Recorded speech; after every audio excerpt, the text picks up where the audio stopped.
Money on my mind, got my money in my mind, right? Money on my mind, got no time for that limelight. I'm from California, man, I guess we'll start with that. Banged out starter caps, glued to the cul-de-sac, looking like an artifact, trying to get their money back. Yellow jackets coming, I'm about to have a heart attack. Southeast San Diego, we was at the heart of that. You moved about the hood, my nigga, you ain't want no part of that. Move to work and let the money drip the laundromat. I pray to God the homie get his little daughter back. So many problems and it's not even a part of rap. So many suckers and they hating and they copycat. And life is bigger than these bitches that you hollered at. And if you bleed it out, I better get $3 back. And all I'm giving is the facts. Pay attention to the stats and never making mention of the jacks. Gotta keep the money stacked, work your way through the traps. Money motivated to the max. Money on my mind, got my money in my mind, right? Money on my mind, got my money in my mind, right? Money on my mind, got my money in my. What up? Yeah. We get to the big screen, man. Welcome to the remix with Cali Dre, man. What up with everybody out there, man? We back. You know what I'm saying? Cali Dre in the motherfucking building, man. You know what I mean? You know we back. We back to dig deeper into this Epstein shit for sure. You know what I'm saying? Listen, if we don't do nothing else tonight, you know what I mean? We gonna dig deeper into this motherfucking Epstein shit. You know what I mean? I just wanted to pop out real quick, you know what I'm saying? And get to this business, man, because there's been a whole lot of news dropping. And you know, I'm gonna give you that news you can use, man. You know what I'm saying? I'm gonna give you that news that you can motherfucking use around here, man. So yeah, without further ado, man. You know what I mean? Without further ado, let me know where y'all rocking from, man. You know what I'm saying? What city, what state, what borough, you know what I mean? What hood, what continent, what island, you know what I mean? Where you rocking from, man? You know what I'm saying? You know, yeah. Feel free to subscribe to the channels, man. I'm on Twitch, I'm on YouTube. I'm on Instagram, you know what I mean? TikTok, you TikTok MAGA mind grows. Yeah. I got some more shit for you. Yeah. Look, we gonna be jabbing and sporing and rope doping like we do. You know what I mean? Once I chop and screw these motherfucking videos, you know what I'm saying? But yeah, man. It's the remix with Cali Dre. Y'all know how I do it, man. I try to bring y'all that actual factual, that real deal news you can use. You know what I mean? You stay tapped in with me and I'm gonna stay tapped in with you. You know what I mean? And so, yeah, man, it's been a bunch of shit going on, man. I didn't really want to get too long. I didn't even know if I was going to pop out. But, you know, as I was analyzing this whole Epstein fallout debacle, you know what I mean? All the shit that's going on with that, man, I decided like, yeah, man, let me get out here and chop it up with the people one time, man, and do my 1-2 out here. You feel me? And let's, you know what I mean? See what that look like. So roll up, pull up, you know what I'm saying? And man, buckle up because listen, I'm finna get to it tonight, man. I'm finna present some shit to y'all, man, and ask y'all the question. You know what I mean? Is this, you know, is this what y'all supporting out here in these American streets, man? But before I do any of that, y'all know how I like to start this shit, man. You know what I'm saying? Y'all know how I like to start this shit. You know what I mean? Look, OG hop the gate, nigga. Hold on. OG hop the gate. Hold on, OG. Hold on. Let me give you your proper intro, man. You know what I'm saying? It's shit. OG ready to get to it, man. You know what I mean? That's the only way we know how to do it around this motherfucker, man. So yeah, without further ado, man, I'm gonna let OG get to his 1-2. You know what I mean? OG, Vietnam veteran.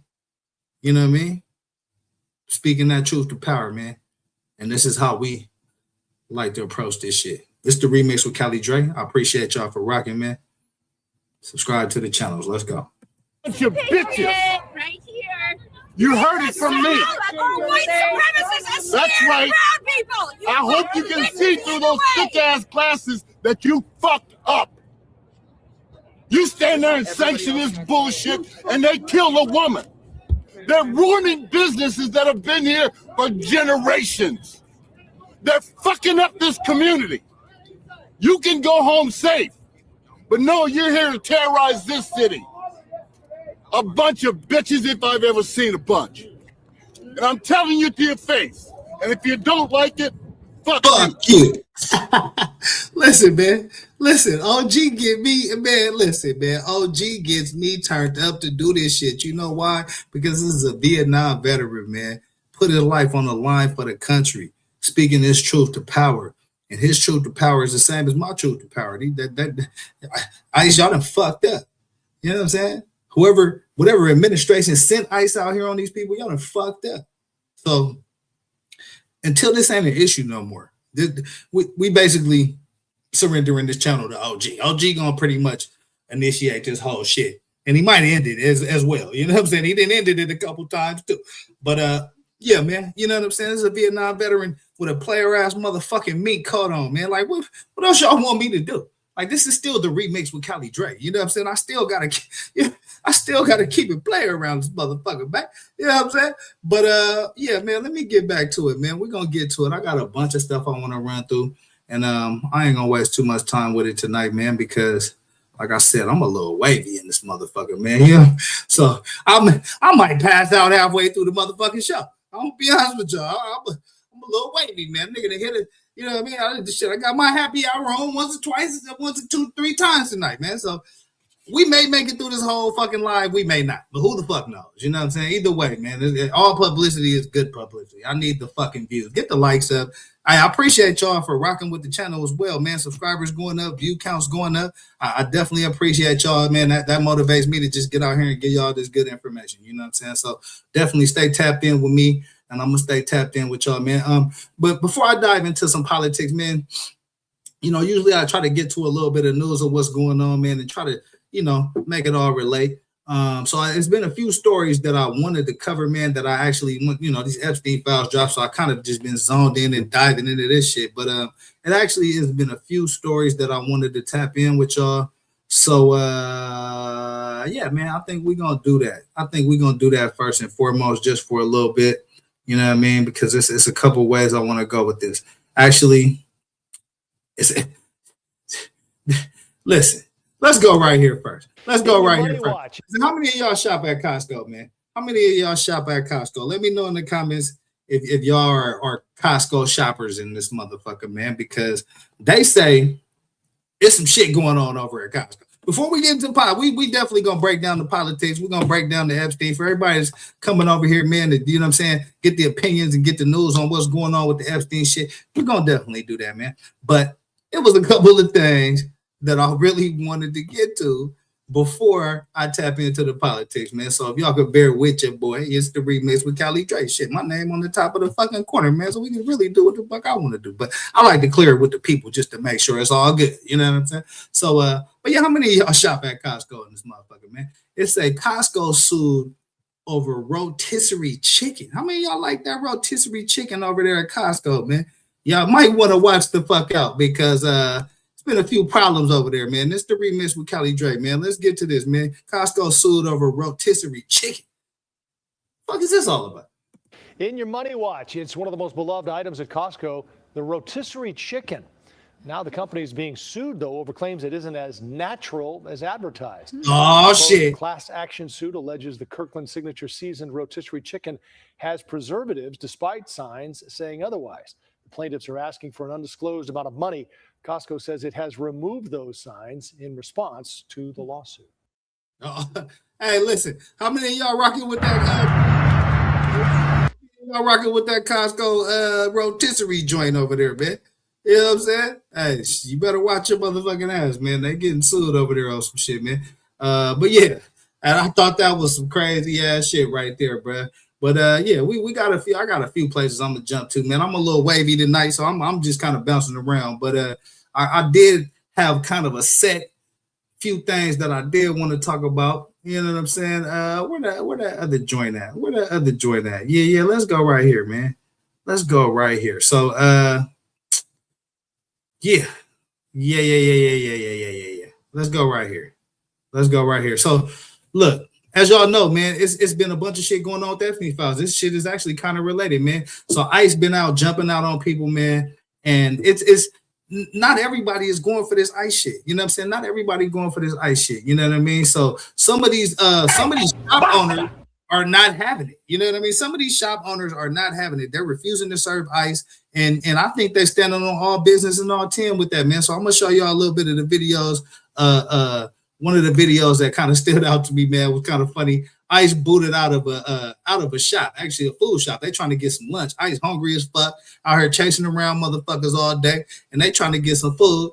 And this motherfucker right here, bro, he ain't happy.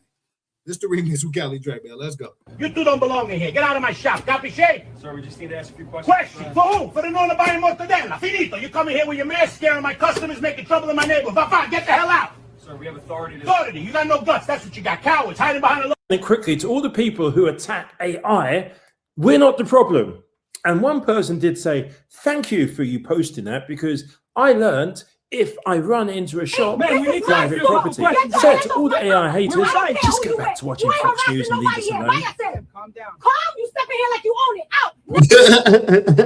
Yo, y'all let me know in the comments, man. Is this some AI shit? Y'all let me know in the comments. Is this some AI shit? You always got to ask that question these days, man. What all this shit going on in the news, bro? I don't know what the fuck is real and what ain't real. You know what I'm saying? I just break down this shit. If y'all let me know in the comments it's some AI, then it might be some fucking AI. But hey, it looked like that old dude was standing on business, man. I don't know if that was no motherfucking AI. But shit, we're gonna move right along, man. Hey, look, this next story, bro, is actually very much related to this whole shit, right? As far as the deportations and the immigration and all this stuff, man, because there was a here, let me try to find this shit real quick. This is the remix with Cali Dre, man. Get the likes up, man. I appreciate y'all for rocking with me. There was a story I wanted to cover. Oh, I think this is it right here. Oh yeah, this is it right here. So there's a story that I wanted to cover, right? And again, I ain't really got a chance to cover it because there's been so much shit with these Epstein files. But this is actually kind of related to this whole politics shit. So it's a suspect in $100 million jewelry heist that avoided prosecution by getting deported. No bullshit, right? Suspect in $100 million jewelry heist avoids prosecution by getting deported by this administration, man. Let's go, man. Let's see what this is all about. This is a remix with Cali Dre, man. A man accused of being part of the largest jewelry heist in the U.S. is no longer in custody after being deported by federal immigration authorities. CBS LA assignment editor Mike Rogers at the desk. Now, Mike, you've gone through court filings in this case, and you've learned federal prosecutors did not know their immigration counterparts were deporting this man? Yeah, and they weren't very happy about it, Pat, when they found out about it from the defense attorney. They didn't find out until this man was already deported to Ecuador after all of this went down. You remember this Brinks heist we told you about? This was that big one where $100 million worth of jewels was stolen from... $100 million worth of jewels stolen. And the Trump administration deported his ass back to Ecuador, bro. Let's go, man. They listen, this whole shit is a debacle, man. I'm just trying to show y'all. I'm trying to do the math for y'all so y'all can do the motherfucking math for yourself, man. You know what I'm saying? Like, jewelry heist suspect escapes $100 million prosecution because the Trump administration deported his ass to Ecuador. Like, you can't even make this shit. Accused of being part of the largest jewelry heist in the U.S. is no longer in custody after being deported by federal immigration authorities. CBS LA assignment editor Mike Rogers at the desk. Now, Mike, you've gone through court filings in this case, and you've learned federal prosecutors did not know their immigration counterparts were deporting this man? Yeah, and they weren't very happy about it, Pat, when they found out about it from the defense attorney. They didn't find out until this man was already deported to Ecuador after all of this went down. You remember this Brinks heist we told you about? This was that big one where... Oh, that's a big one. Look at that. Look at all the jewels and jewels and baguettes and motherfucking, there's all kind of shit back there, bro. That's sparkling and blinging and all kind of shit, man. In the back of a semi-truck, $100 million worth of jewelry. And the suspect deported back to Ecuador and escapes prosecution. Yeah. $100 million worth of jewels was stolen from the back of a semi-truck as it left a Bay Area show and was coming back down here to Southern California. Now, there were 7 people that were arrested and charged in all of this, and one of them... Look at that. Oh, wow. Oh, wow. How much that's worth? Let me know in the comments how much y'all think that's going for out here on the streets. Whew. Hey, that's a nice piece right there, man. That's a nice, you get your hands on something like that, man. You know what I'm saying? You feeling like the star player out this motherfucker, man. You know what I'm saying? and while in custody, took his case to an immigration judge and asked to be voluntarily deported. His case ultimately went through the immigration court process, and while the judge denied him being voluntarily deported, did find reason to deport him from the United States and deported him to Ecuador. The man originally wanted to be deported to Chile, but the judge decided on Ecuador. It's unclear what the distinguishment was, but the federal government did want Ecuador instead. Now, they say here that federal prosecutors were unaware that all of this was going on as they were trying to proceed forward with their case. I went through a motion by the defense attorney to dismiss the case with prejudice, and in it, they said his client is no longer in the country. And a response to that motion, that's when the federal government said they didn't know he was going to be deported, didn't want him to be deported, and wanted to continue with their prosecution. The judge, however, agreed. Dude, wait a minute. Let's run that back. Let's spin that back just one more time. Let me hear that one more time. This is the remix with Kelly Dre. Jewelry heist suspect deported and escapes prosecution because the Trump administration dropped the motherfucking ball, bro. A response to that motion, that's when the federal government said they didn't know he was going to be deported, didn't want him to be deported, and wanted to continue with their prosecution. The judge, however, agreed with the defense attorney in this case that the case should be dismissed with prejudice. So if for some reason he ever comes back to the United States, they can no longer charge him in this case because that judge dismissed it with prejudice. A weird situation here, Pat. What? So $100 million jewel suspect avoids prosecution by getting deported. The judge dismisses the case. And the way he dismissed the case, it with prejudice. A weird situation. With prejudice. Which means when he happens to bring his ass back over to this country, they can't even prosecute him for this shit. You talk about a motherfucking win, man. All right. Man, come on, bro. Come on, bro. So much for this tough on crime shit they talking about, man. In here, Pat, of the left hand not knowing what the right hand was doing. This was a wild story. We had a lot of viewer comments for it, and we want to show you a new way you can reach out to us with some other story ideas. Nah, man. Nah. We ain't doing all that shit. Ain't nobody reaching out to y'all. Look, this the remix with Kelly Dre, man. Ain't nobody doing all that shit. Hey, listen. As y'all can see, shit ain't going as smoothly as the Trump administration is saying that it's going, because obviously they just let out $100 million jewelry heist suspect, and they deported him to Ecuador, and it's to a point of where he could come back and they can't even charge him for the crimes. Like, man, I swear, man, like some of this shit you just cannot make up, bro. Like you really cannot make up, man. I appreciate y'all for rocking with me, man. Let me know where y'all rocking from, man. We're finna get into some politics in a minute. I think I had it was like one or two more things I wanted to tap in with before I get to the politics, man. Oh yeah, I seen this story right here, man. This story kind of caught my attention. It says Queens judge overturns a man's 1991 double murder conviction in New York City. So brother was convicted. Brother was convicted wrongfully and spent quite a bit of time in jail, man. And so looks like today his conviction was overturned and he was vindicated, man. So let's check in with this. You know what I mean? A little feel-good story before we get into all this slippery, slimy, nasty, raunchy, debaucherous shit that the Epstein boys was fucking with, man. Let's get into a little bit of a feel-good story around this motherfucker, man. This is the remix with Kelly Dre. Let's go. Right, for a man who spent 34 years in prison for a double murder he has always denied committing. A judge has now overturned that conviction, blasting the district attorney's office for what she calls a pattern of suppressing critical evidence. Investigative reporter Sarah Wallace was in court for today's emotional decision. We expected Alan Porter to be released on bail this afternoon. His family and friends all gathered here to support him.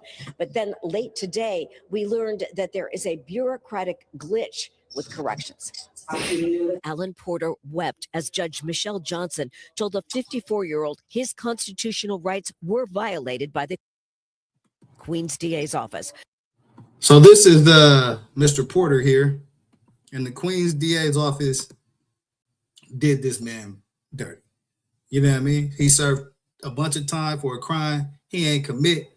And so the judge has actually overturned his case. And as you can see on this brother's face, oh, That shit mean a lot. Please believe. Cops charged Porter with the 1991 double murder of a drug dealer and his girlfriend at the Woodside houses. He was convicted in 1995. It's not just the suppression of this magnitude of exculpatory information 30 years ago that's alarming to this court. It's also the people's continued arguments to justify it. Porter's defense team filed a motion to overturn his conviction in 2023 after running into legal roadblocks with the DA's office. The judge ordered a hearing and the release of more documents. Jabbar Collins, now a paralegal who was exonerated of a Brooklyn murder in 2010, has worked on Porter's case since the two met in prison. Wow. So hold on. That's the dope part of this story that I didn't even know. So it looks like this brother right here with the Brooks Brothers suit on, you know what I'm saying? With the Armani Exchange, the Armani Exchange joint on, you know what I'm saying? He basically was also in prison, and he, I guess, became an attorney. So that lets you know, man, you know what I mean? Just because you locked up or just because you did a little time, I mean, shit. You can get out and be the master of your own destiny, because this man that's sitting next to the man that was wrongfully convicted right here in the white was actually also in prison and was able to become a lawyer and turn his life around. So I think that's dope, man. Let's spin that back. I want to hear that again. Exonerated of a Brooklyn murder in 2010. Exonerated of a Brooklyn murder in 2010, has worked on Porter's case since the two met in prison. Even after. Okay, so he was exonerated. He was exonerated of a Brooklyn murder in 2010, and then he met Porter in prison, who was also wrongfully convicted of shooting a drug dealer. Man, you want to talk about God at work, bro? Like, you know what I'm saying? But man, look at God. I mean, that's all I can really say right there. You know what I mean? That's a very, very, you know, unique set of circumstances, I'll say. You know what I mean? Get the likes up. The judge ordered a hearing and the release of more documents. Jabbar Collins, now a paralegal who was exonerated of a Brooklyn murder in 2010, has worked on Porter's case since the two met in prison. Even after we had spent 27 years investigating this case, they disclosed the prosecutor's handwritten notes that contained the notation that a witness prior to Allen's trial had said Al didn't do it. And this was clearly exculpatory material. The DA. Wow. So what? So hold on. So he was a paralegal. Okay. So he got out of prison, became a paralegal. They said they worked on this case for 27 years, 1991. So yeah, I mean, yeah, that sounds about right. But there's a witness note that says Wendy told Doria that Al didn't do it, that Willis saw it. And the brother still got convicted. That's crazy, man. That lets you know that the New York judicial system, y'all fucked up. Y'all fucked both of these cases up. You know what I mean? Y'all had two brothers that was in jail that ain't do shit wrong, and y'all try to throw the book at that. Matter of fact, at the Central Park 5. Let's talk about the Central. You know what? This might be time for the motherfucking big screen. I'm a little wavy tonight, man. You know what I'm saying? I may make it through this motherfucker. I may not. You feel me? But Central Park 5. Y'all fucked that up. And Donald Trump actually got a lot of his notoriety for bashing the Central Park 5, and he never apologized for that. And so that's why, among a lot of other reasons why people, you know, tend to call him you know, not kind to other races, I guess I'll say. You know what I mean? But New York, y'all need to do better, bro. Y'all gotta fucking do better, bro. It was clearly exculpatory material. The DA's office today requested that Porter be remanded to Rikers while they decide whether to retry him. The judge instead set bail, allowing his family to put up their home as security. The DA's. Oh, no. See, hold on, bro. Hold on. I thought this was a feel-good story. And it did feel good right until that moment, bro. How in the fuck? New York, I'm talking to your judicial system right now. New York judicial system. How in the fuck can y'all admit that y'all made a mistake as far as his conviction but then have the audacity though to A, want to retry him, and B, make his family put their house up after you guys have already admitted to wrongfully accusing this man. It's something strange going on in New York, man. I guess with the New York judicial system. I mean, brothers, they've been saying that for a long time, but the New York niggas, man, they saying, hey, listen, y'all got a lot of hustle, man, a lot of hustle and a lot of bustle. So I don't know which one is which, man. You can't never tell all the time, man. You feel me? I'm slow. I'm California, man. We a little slow back this way, man. You know what I mean? But that shit don't make no sense to me, bro. If it's any paralegals, any legal assistants, legal aides out this motherfucker that's listening to the show, break this shit down to me, bro, because I was feeling real good for this brother. But then now not so much. I don't know. Behavior 34 years ago was reprehensible and continues throughout this process. The original case has been so severely undermined. I say this as a former prosecutor, this case can't be retried. There's no way to get a conviction on this case. A couple of hours delay for Porter to be fitted with an electronic monitor and the collateral paperwork to be finalized. But what's a couple of hours when you're looking at the time that he's served? I just said to someone, please do not wake me up. If I'm dreaming, just let me continue dreaming. I waited for this day for nearly 34 years, knowing. Listen. Hey, listen. Let me tell y'all. Lula Ward Brewer, she been waiting for this moment. I'm trying to say, Lula Ward Brewer, she been waiting on this motherfucking moment. If I'm dreaming, just let me continue dreaming. I waited for this day for nearly 34 years, knowing that my son was innocent. No matter when he gets out or where, Porter's family will be. Lula know her baby. By the way, the district attorney's office has until March 2nd to decide whether or not they will retry him. From Queens Criminal Court. Yeah, man. Queens Criminal Court, y'all on some bullshit. I'm gonna be honest with you. Y'all on some bullshit. But I mean, listen. I guess he got some motion on this case, man. I definitely want to stay tapped in with that and find out, how that's gonna play out, man, because it still seems to me like they're trying to railroad the motherfucker to me, man. But at least the brother got a fighting chance now to turn his shit around. And he got the paralegal that had already turned his situation around on his side. So, listen, it's probably gonna be, it's probably gonna be all right, man. But we gonna stay tuned in with that. This is the remix with Callie Dre. I'm running through a couple of stories that I wanted to cover with the people, man, before I get heavy duty into this politics and into these motherfucking Epstein files. Because it's some connections, man. It's some other connections that I actually uncovered today. That's going to shock y'all. You know what I mean? It's gonna really connect a bunch of dots with a lot of things that's been said over the years about the leader of this country and some of the people in his administration. But before we get to all that, I got one more story I want to bring to y'all, man. So this one is actually out of California, man, and this is some shit that I can really attest to because, man, it's been hot around this motherfucker, man. You know what I'm saying? When I got on the streets today, I was like, man, the police must got a motherfucking quota today, man, because I'm trying to tell you, I bent one corner, police got a motherfucker jammed up. I bent another corner, police got a motherfucker jammed up. I didn't bend no corners. I went straight. Police had a motherfucker jammed up. And I was at a stoplight.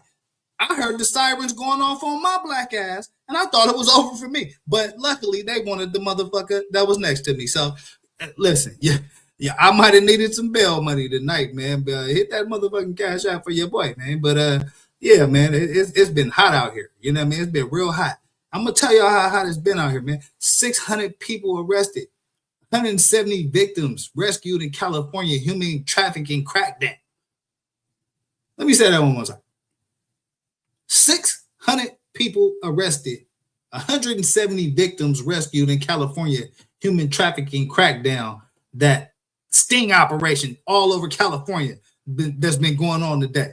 And I've seen that shit up close and personal out this motherfucker, man. So hey, listen, We're going to check in with this and find out what in the fuck is going on out here in Cali, man. This is the remix with Cali Drake. Let's get to it, man. Let's get to it. Taking place right here in LA County, considered a hotbed for human trafficking. Among the victims, teenagers from all over the country, some as young as 13. And Eyewitness News reporter Sid Garcia is live in downtown LA with all the details. Sid. It's the 12th year in a row that this task force has been going after human traffickers.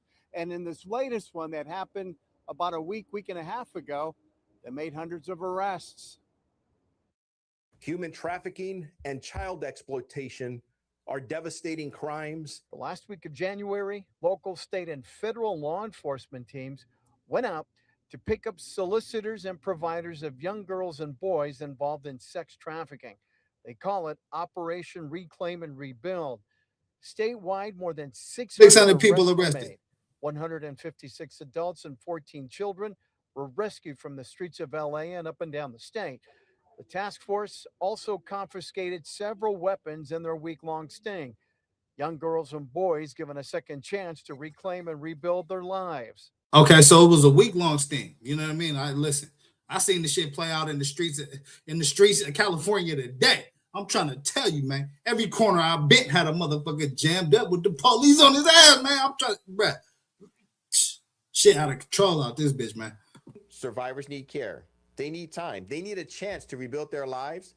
And our partnerships with these organizations are what allows those individuals to reclaim their lives and rebuild their lives. There's a number of service organizations the deputy chief alluded to that help the victims of human trafficking. Wow, look at all these organizations right here. Look at all these organizations that help arrest all the motherfuckers that I seen get arrested today. Look at all these organizations. Right rebuilt their lives. There's a Look at number that. of service A number of service organizations. A number of service organizations. You got CHP. There's a bunch of California symbol, government, U.S. Attorney's Office. I see a couple badges. They was on California ass today, man. They was on California ass today, man. Get the lights that up. help the victims of human trafficking start over and rebuild their lives. These groups work hand in hand with law enforcement to help survivors of human trafficking. Sarah Elender is with Saving Innocence. Because together we create something far greater than the sum of all of our parts, a unified and collective, collaborative response to meet survivors just where they are with just what they need. Right now, those involved in human trafficking of a minor face a felony. For the trafficking of an adult, it's a misdemeanor. So I would ask our state leaders who... Yeah, so 600 people arrested.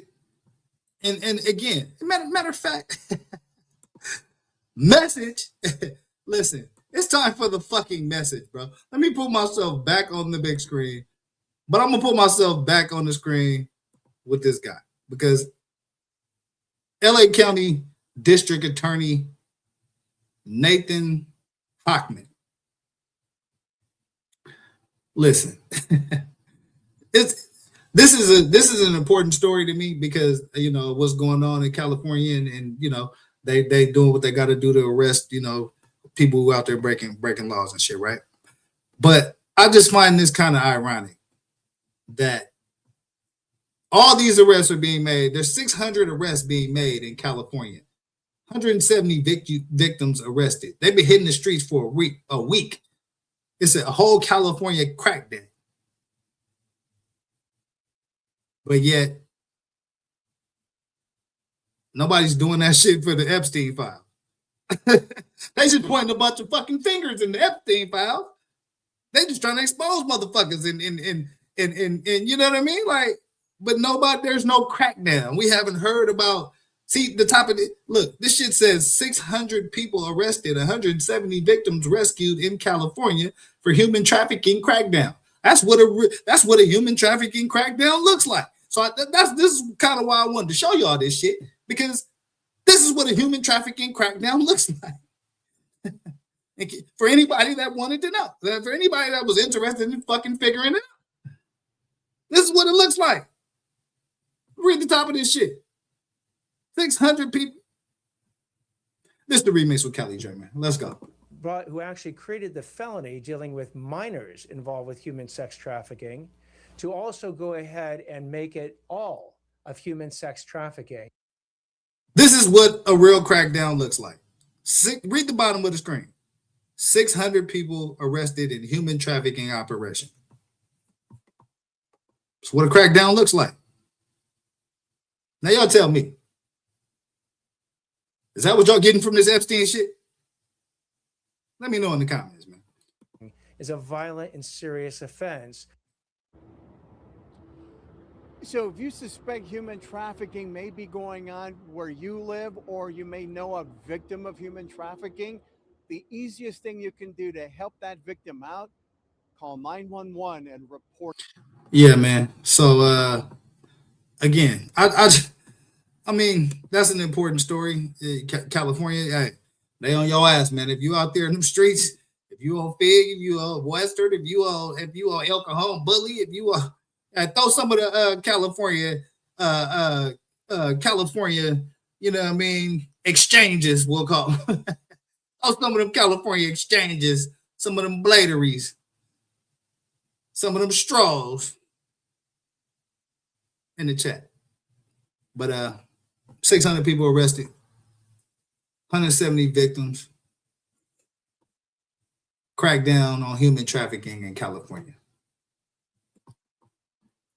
Now, y'all let me know in the comments as this show progresses. Is that what you're seeing from the perpetrators of the Epstein files? Because, yeah, I'm not seeing it, man. I'm not seeing it. We're going to move right along, though, man. This is the remix with Kelly Dre. I'm wavy as fuck, man. I appreciate y'all for rocking with me. I may pass out in the middle of this motherfucker. Who knows, bro? I'm going viral one way or the motherfucking other, bro. But, yeah, I appreciate y'all for rocking with me. You know what I mean? This Epstein shit then drove me to drinking around this motherfucker, man. I'm going to be honest with you, man. You gotta post something back just to read some of this shit, man. It's unbelievable. But, yeah, man, I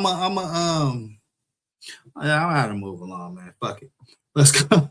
Moving right on. So another story that I wanted to cover, you know what I mean? We're gonna ease into this politics shit a little bit. That I found today, man, was pretty interesting. The bombshell and report. it actually is a bombshell report, man. It says UAE Royal invests $500 million in a secret stake in Trump's cryptocurrency firm. Let me read that again. United Arab Emirates Royal invests $500 million in a secret stake in Trump's cryptocurrency firm. Now, if you guys have been paying attention to the news, you guys probably been hearing, you know, the administration setting up some crypto infrastructure. The family, the kids are supposed to be running it. Every time anybody asks Trump about it, he's deaf, dumb, and blind.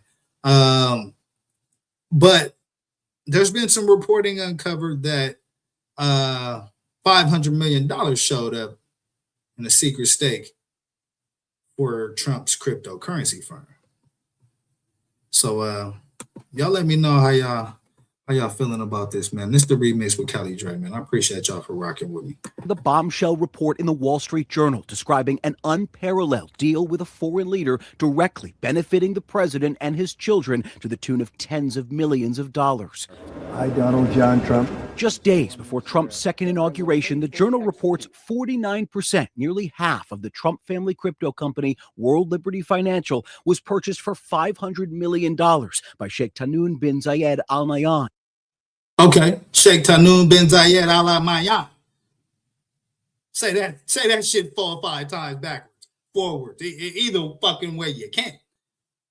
But either way, 500 mil showed up in a secret stake as a 50% investor in Trump's cryptocurrency firm.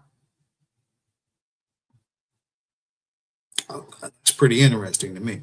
Y'all let me know what y'all think about that.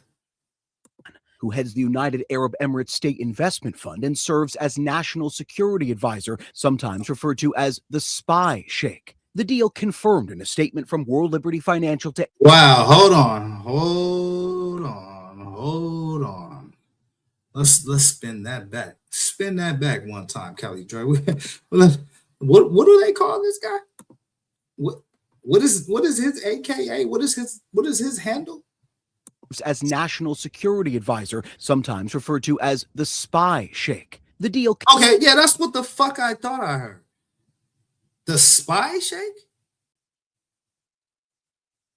Again, man, I watch a little bit of these videos to get context, but I try not to watch the whole thing, man, because I want to give y'all a real honest reaction to some of this shit that I be hearing.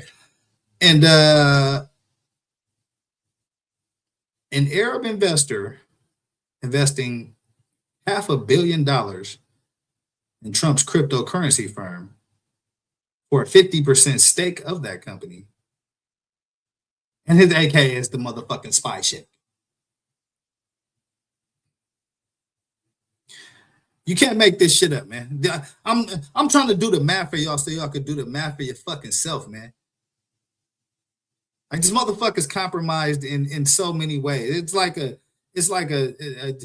jigsaw puzzle or some shit. Just throw all the pieces on the fucking ground, bro. And that's all the directions that this man is compromised. 500 mil from a UAE sheikh known as the Spy Sheikh. Wow. Confirmed in a statement from World Liberty Financial to ABC News, and unlike any business transaction connected to a sitting president before, sparking a firestorm of conflict of interest concerns. The Journal reporting the Trump family... Yeah, let's spin that back for the Twitter, the TikTok MAGA mongrels. You know what I'm saying? Let's spin that back one more time. Firestorm of conflict of interest concerns. The Journal reporting the Trump family earned an upfront payment of an estimated $187 million in the deal, with another... Wow, hold on. I gotta hear that whole shit again. We're gonna spin this whole shit back. Transaction connected to a sitting president before, sparking a firestorm of conflict of interest. Yeah, that's the part I wanted to hear. Let me hear that one more time. Any business transaction connected to a sitting president before, sparking a firestorm of conflict of interest concerns. This is bigger than any deal that any sitting president has ever had, sparking a firestorm of criticism. I just wanted to make sure I heard that shit correct. As the Spy Sheikh. The deal confirmed in a statement from World Liberty Financial to ABC News, and unlike any business transaction connected to a sitting president before, sparking a firestorm of conflict of interest concerns. The Journal reporting the Trump family earned an upfront payment of an estimated $187 million in the deal, with another $31 million reportedly going to the family of Trump's Middle East envoy, Steve Witkoff, also involved. Steve Witkoff, also involved in the deal. Yeah, he looks slippery as fuck, shady as fuck, according to what the reporting is saying. Man, y'all can't make this shit up, man. Like, I'm trying to tell y'all, the levels of corruption within this administration that's supposed to be draining the swamp is fucking believable. In the crypto company. Months later, the Trump administration approved something the Sheikh and others in the UAE long coveted: the sale of hundreds of thousands of cutting-edge American artificial intelligence chips to that country. A move the previous administration blocked, where the state-of-the-art technology could be sold or smuggled to China. Every chip that China has is a chip they can be using against us. Senator Elizabeth Warren, writing the administration, quote, sold out American national security in order to benefit the president's crypto company. Some ethics experts warning the deal violates the Constitution's prohibition on U.S. officials receiving gifts from foreign governments. What? TikTok MAGA mongrels, I want y'all to fucking hear this shit again, because all these goofy ass comments about prove it, when I show y'all time and time again that let me get back to the mother. TikTok MAGA mongrels. This is for you. I had a guy on when I dropped one of the TikTok videos, and I was talking about the corruption that Trump has amassed from his first term to his first year in this term. And one of the guys in the comments said, prove it. And my response to him was, stay tuned. And that was just earlier today. I hope you're watching, buddy. Against us. Senator Elizabeth Warren, writing the administration, quote, sold out American national security in order to benefit the president's crypto company. Some ethics experts warning the deal violates the Constitution's prohibition on U.S. officials receiving gifts from foreign governments. Why is Donald Trump focused on enriching himself, his family, and his friends, as opposed to focused on driving down the high cost of living? A spokesman for World Liberty Financial telling ABC News any claim that this deal had anything to do with the administration's actions on chips is 100% false, saying neither the president nor Witkoff had any involvement and haven't been involved in the company since taking office. But the Trump family, including the president, still own a 38% stake in World Liberty, and its website lists Trump and Witkoff as co-founder emeritus. Not mentioned on the site, the firm's UAE backers. Now this... Wow, that's pretty interesting. So Trump's, and his guys are listed, but the other 50% partners from the Middle East are not listed. Interesting. Let me know in the comments why y'all think that is, man. You guys got any kind of business sense? I'm gonna put this shit in plain fucking English for you. Cause they lying to your ass. Because this is what corruption looks like. Because this is the swamp. I never understood that shit. Like, how can you drain the swamp when you are the fucking swamp?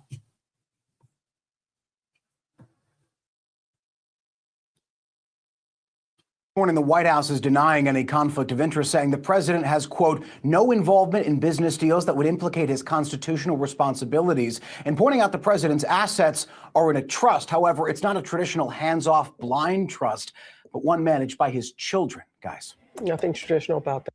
Okay, hold on. I think that's pretty important. Let me hear that again. Let's hear that. What kind of trust is it? And pointing out the president's assets are in a trust. However, it's not a traditional hands-off blind trust, but one managed by his children, guys. Nothing. Okay. His children who are also making moves within his administration.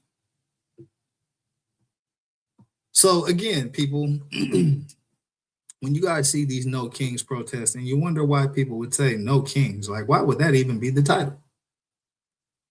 Because this is what monarchs do, right? They seize power, they get their family members in on, making decisions unilaterally. They, are connecting money from foreign sources. They're hiding those connections of the money from foreign sources from people, especially in a somewhat democracy like we have, right? In a pure dictatorship, a leader can do whatever the fuck he wants to do because he's completely in charge, right? But our system is not set up that way, even though it's kind of running that way at the moment. And there's a lot of factors of why that is. But long story short, man, you can't drain the swamp when you are the fucking swamp. Traditional about that. All right. Thank you, Jay. All right, so I guess that's the end of that. You feel me? Yeah. What y'all think about that, man? You know what I'm saying? I've been talking for a long fucking time, bro. Let me know in the comments how y'all feel about this. TikTok MAGA mongrels. You know what I'm saying? Listen.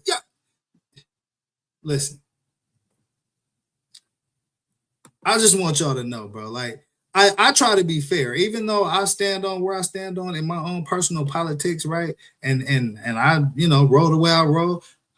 I covered the Bill Clinton getting uncovered in the Epstein files. You know what I'm saying? I've uncovered other shit about Democrat, like, because at the end of the day, if they fucking up, then expose their ass to.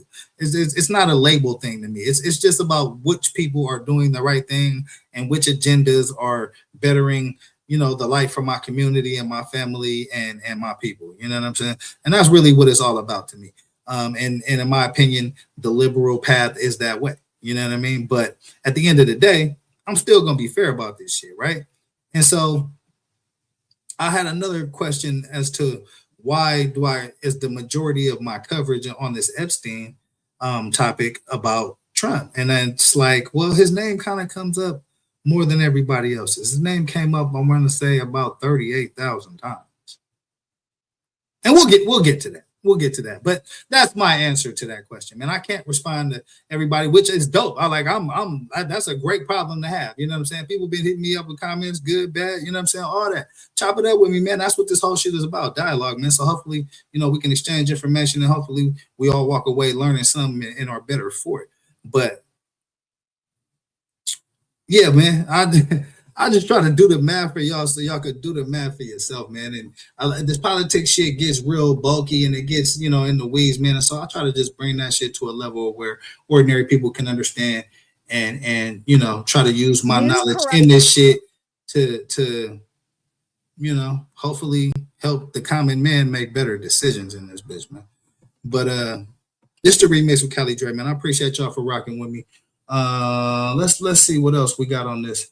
Some little bit more reporting on this 500 mil Trump and got from the UAE, man. So I want to dive into this a little bit and let's get to it, man. Corruption allegations against President Trump tonight, a bombshell. New report exposes a secret deal between the Trump family and an Abu Dhabi role known as the Spy Sheikh. The Wall Street Journal reporting, quote, 4 days before Donald Trump's inauguration last year, lieutenants to an Abu Dhabi role secretly signed a deal with the Trump family to purchase a 49% stake in their cryptocurrency venture for $500 million. At least $31 million was also slated to flow to entities affiliated with the family of Steve Witkoff, who is a World Liberty co-founder and had just been named the U.S. envoy to the Middle East. Joining us now is Sam Kessler, one of the Wall Street Journal reporters behind the story. Sam, the magnitude of this story and the scope of the deal and the reporting, there is just so much there. Can you just walk us through what actually went down here? Yeah, thanks so much for having me. So we're revisiting the Spy Sheikh bought secret $500 million stake in Trump's cryptocurrency company. You know, I don't know if y'all actually, you know what, man, it's message time. How that message? Hey, let me know if y'all know where that's from. You know what I'm saying? If y'all real deal about y'all shit, y'all know where that's from. But yeah, man. So cryptocurrency is another hot topic, and I definitely want to do some diving into that pretty soon. But so basically what I want to tell y'all, man, is just like stack your bread, man. You know what I'm saying? All this turmoil, all this chaos going on, stack your bread. It's several different apps out there. I don't really want to hype no app up because, you know what I'm saying, ain't nobody paying me. You know what I'm saying? Remix with Cali Dre, sponsored by nobody at this point. So get the likes up, get the cash apps up for your boy first and foremost. But there are apps out there where you can actually, what my uncle used to call pay yourself, right? And so you can invest in crypto. You can invest with like $1, $2, $5. You know what I'm saying? Whatever money you blowing on weed and you know what I'm saying, that Thunderbird you drinking on, whatever that motherfucking that night train, that Mad Dog 2020 shit you drinking on. You know, throw that shit on some crypto, man. You know what I'm saying? And you can actually automatically have like money taken out of your check, put to the crypto, and it'll hold it over there in like an account so you can figure out what you want to buy. But man, you gotta expand your portfolio out this motherfucker, man. And I'm definitely just working on that within my own life and trying to teach my family and my community how to do that. You know what I mean? And we all need to you know, take our ones, twos, and fews and try to put them to use instead of wasting them. You know what I mean? That's just what I'm learning, like later in life, man. You know what I'm saying? It feel good to go make it rain in this bitch, but shit, at the end of the night,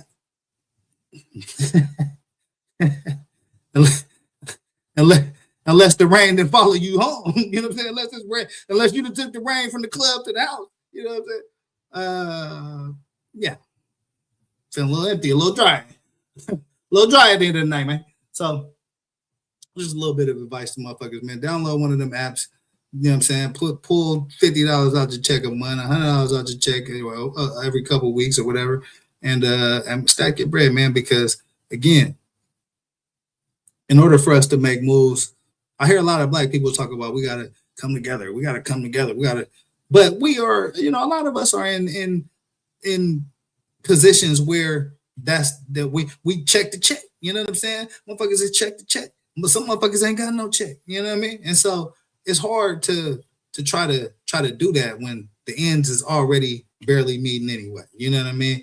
But I just feel like even every little bit helps, man. And you just, you know what I mean? You if you really sit down and do your budget and do your finances in your life, you can find wasteful spending. You know what I mean? Your ass don't need to go out every goddamn week.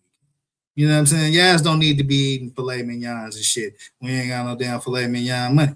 You know what I mean? So it's always little shit that you can cut out and help to try to secure your future. You know what I mean? So that's just a little PSA on that. So we talking about Trump 500 million. I want to see my people get 500 million. And again, black people, what has Trump done for you? That's just part of the reason why I do this shit, man. You know what I'm saying? Because I haven't gotten anything that is worth anything from this administration at all. Okay, at all. Maybe you have. Let me know. You know what I'm saying? But he got 500 mil over there. He got a plane and shit, building golden ballrooms and shit.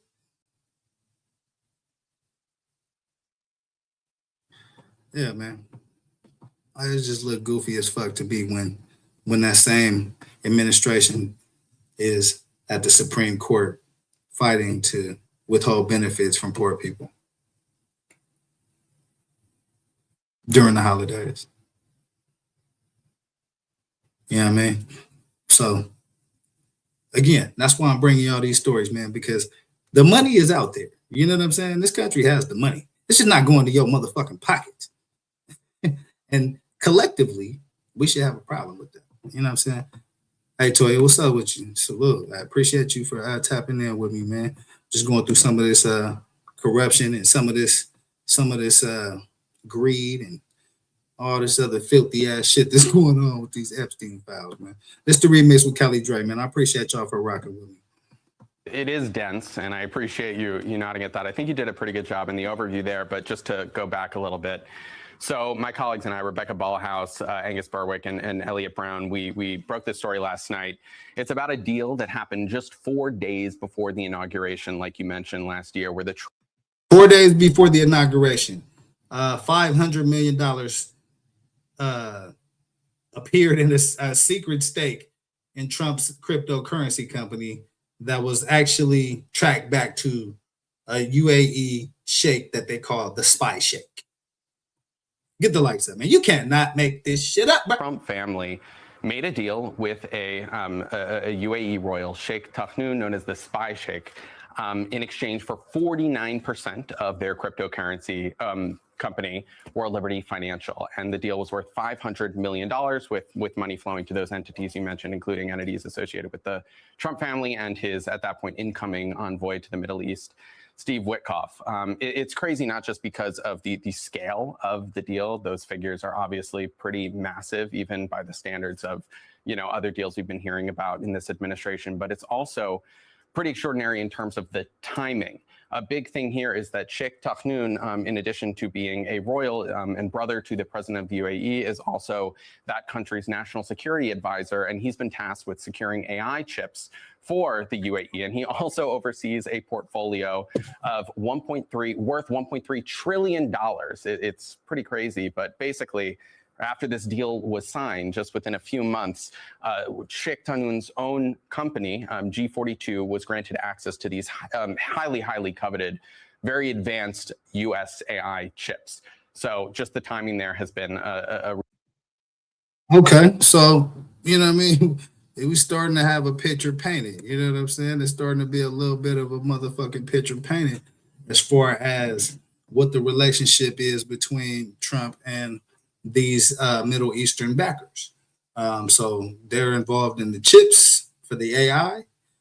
You know, Elon is huge in the AI space, and he's I guess him and Trump. You know, you've seen their relationship and the things he was doing, throwing Nazi signs up in the White House.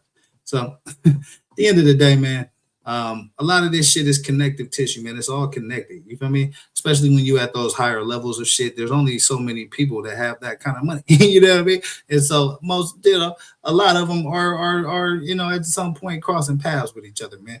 It's just a matter of how many times they do and how much time they spend together and what the fuck they doing while they're together. And it looked like Trump been taking about 500 million from the spy shake. real focus of the So reporting. can you just elaborate a little bit on the significance of that? Like, so it sounds like, if I'm understanding you correctly, the tit for tat or the quid pro quo, whatever, the things that happened coincidentally, shall we say, were that Trump made a lot of money and the UAE got access to a lot of these AI chips. Would they have gotten that access otherwise? Like, I know you're not a national security advisor for the U.S., but like, would that have been deemed to be indication, perhaps, that this deal was going to happen regardless? Well, that this was in the United States' interest. That this would have happened absent that deal. So I definitely can't state whether this deal was the factor that led to this chip deal, the latter deal being made. But what I can say is that under the Biden administration, the UAE and in specific Tahnoon's empire, this company G42 in particular, was blocked from access to particularly these chips for fear around national security and in particular. Okay, so it looks like the Biden administration didn't really trust the spy shake with chips manufacturing. Interesting. Particular ties to China. Now, G42 has denied that those ties it really existed to the extent that the Biden administration might have contended they did, or people during in that time frame. And they say that they've broken any ties that did exist, before the Trump administration came into office. But this is definitely a different posture towards the UAE as far as these chips are concerned than we saw in previous administrations or even earlier on in the Trump administration. Just to clarify for our audience, and tell me if I'm misspeaking or I'm misunderstanding, this deal would have been seen as a national security risk. Was blocked for national, or a transaction like this would have been blocked for national security reasons. Then somehow we see that Trump gets a lot of money from this company, from the spy shake, and he goes, and then our posture about whether it's a national security risk changes. Obviously, the Trump administration has taken a different posture towards a lot of things in comparison to relative to the Biden administration. So I'm not going to be able to say whether they wouldn't have made this deal anyway, but absolutely the deal was not made under the Biden administration, and there was a change that happened here. And you can just look at the timeline that we lay out in this article, where there were meetings going on between Trump administration officials and people who were involved in this deal, on this deal being the World Liberty deal on the UAE side. It's hard to. Okay, so this is the timeline of the Trump Emirati deal, right? January 2025, UAE Sheikh Tahnoon invests $500 million in World Liberty Financial. May 2025, Trump administration agrees to give 500,000 AI chips a year to the UAE.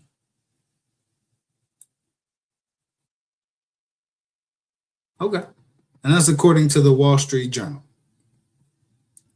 You just have to look at the timeline. You have to look at the people involved and draw your own conclusions on whether these things were linked. But it's certainly different than how things proceeded under the Biden administration. We heard from Deputy Attorney General Todd Blanche, former personal attorney to the president. Take a listen to some of what he said in response to your reporting. I love it when these papers talk about something being unprecedented or never happening before, as if the Biden family and the Biden administration didn't do exactly the same thing and they were just in.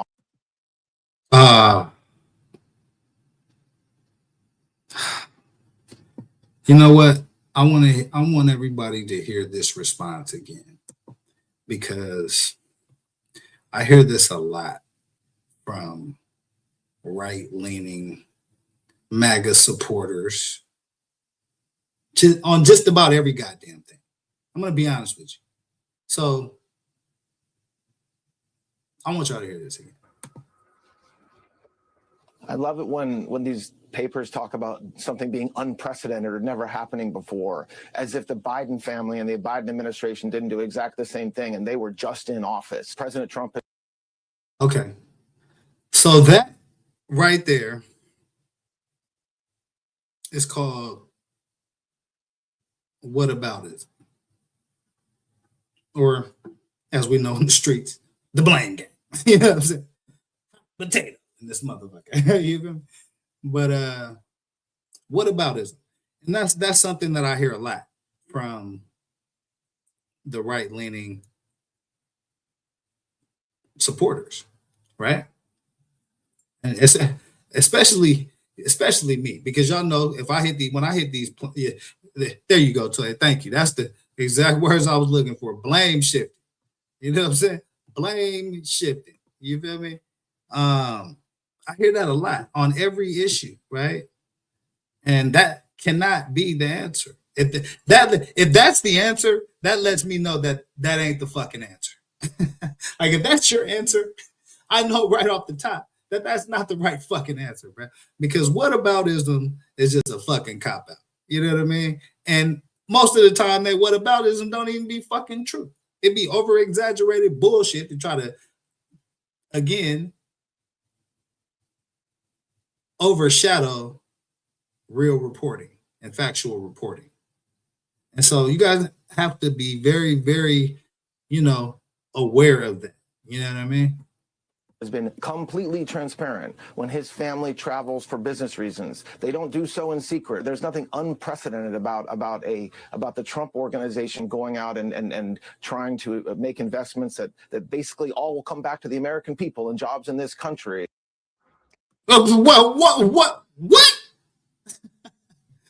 You got me fucked up, bro.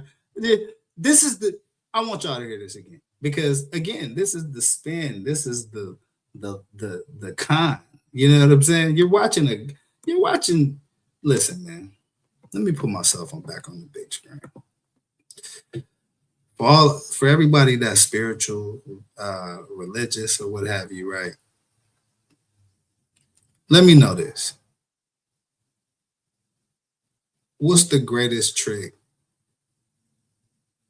that the devil ever pulled off?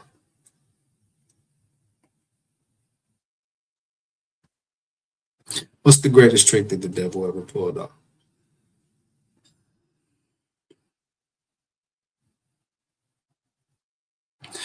The answer to that is making the world think he don't exist.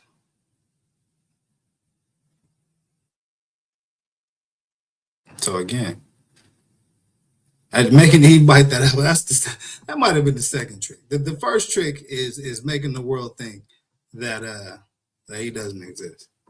But making Eve bite that apple most definitely set us on a course that is unchangeable at this point. And you know what, man? I ain't even go down that road. But yeah, listen, I've had some deep conversations with some of my, one of my cousins, man. He's deeply religious, man. He told me one day, he one of them type of dudes, man. I call him and shit. Like, where you at, really? Yeah, I'm on a Greyhound to Mississippi. I'm on a Greyhound to Atlanta. Like, who you know out there? Nobody. I just wanted to go see it. And I'm like, bro, why you ain't catch a plane? Why you ain't drive out that bitch? Motherfucker be like, oh man, I just like to be amongst the people. So I said, I'm always talking shit to this nigga, bro. Like, nigga, listen, you can get stabbed amongst the people too, bro. Like, be careful, bro, amongst the people shit. Cause but if you religious, man, you'll know, like, one of the greatest tricks that the devil ever did was making you think he don't exist, man. And that's the same type of just, spin and bullshit that I get from this administration, right? We catch them red-handed doing something, they be like, oh, no, that didn't happen. Elon Musk didn't throw up a Nazi sign in the White House. No, that didn't happen. Yeah, all right. As if the Biden family and the Biden administration didn't do exactly the same thing and they were just in office. President Trump has been completely transparent when his family travels for business reasons. They don't do so in secret. There's nothing unprecedented about the Trump organization going out and trying to make investments that basically all will come back to the American people and jobs in this country. Did the Biden Yeah, administration that's a do lie. any? Listen, has anybody out there gotten a better job since Trump's been in office? Has anybody out there money gone up since Trump been in office? And yeah, I'm gonna say it. Where the fuck is my $5,000 from Doge? Where my $2,000 from that other shit? Again, man, don't fall for the bullshit, man. Anything like this? I mean, there's a line in our report that I think Todd Blanche is referring to where we say this is an unprecedented, I'm paraphrasing, but it's an unprecedented instance of a foreign official taking a direct stake in a U.S. president's company. And that is true. That is true. And I don't know what to say beyond that. Let me ask you really quick. Yeah, man. And listen, I just read this, Toy. That's actually a great point, too, man. They still promising trickle-down effect of economics. As I explained I think it was on my last show, man. It's a philosophical thing. Actually, I think I was on Skull. Salute to Skull, man. Just say no to Skull, man. Make sure y'all go tap in with Skull. He doing great content over there. We having panels, let the people get up there and do their thing, man. And we definitely appreciate that, fam. You know what I'm saying? But I would think I was on the panel with Skull, and I was saying that if you think about it's a philosophical thing, right? Trickle down economics. The only thing that trickles down is my faucet when I turn the fucking water off, and you know, other things when I'm doing my personal business. You know what I'm saying? That's the only thing. Open the floodgates to my money. Open the door. Crank that motherfucker up full blast. You know what I'm saying? Overtime, overdrive, my money. I don't want my money to trickle down. So that's why Republican shit, it just don't make a lot of sense to me, right? And while I got the floor, you know what I'm saying? Let me tell y'all some other shit that don't make sense to me about this Republican shit. You know what I mean? This the remix with Kelly Drake. Then fuck it. You know what I'm saying? The abortion thing, right? Now, if you against abortion for, you know, the moral reasons or what have you, that's cool. I have no problem with that. But my thing is this, right? When you politicize it, and then you say, "Oh yeah, we you know, we're totally against abortions. We're pro-life. We support life 100%. We're willing to wreck the country behind this ideology." But yet, your administration is at the Supreme Court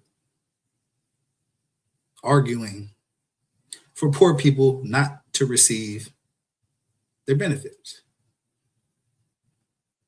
They're fighting against healthcare. They're fighting against childcare, fighting against child nutrition. So, how can you be pro-life if once the baby's born, you're not going to do shit to help the baby? Y'all ever think about that shit? That's really one of the very high main reasons I do not fuck with Republican politics. It's because it's ass backwards and it don't make no sense. I don't want my money trickling down. Open the fucking floodgates to my bread. And if you say that you're pro-life, but yet once the baby's born, you don't support any programs for the kid, any type of assistance, any type of, you know, anything, benefits, subsidies. So how are you pro-life?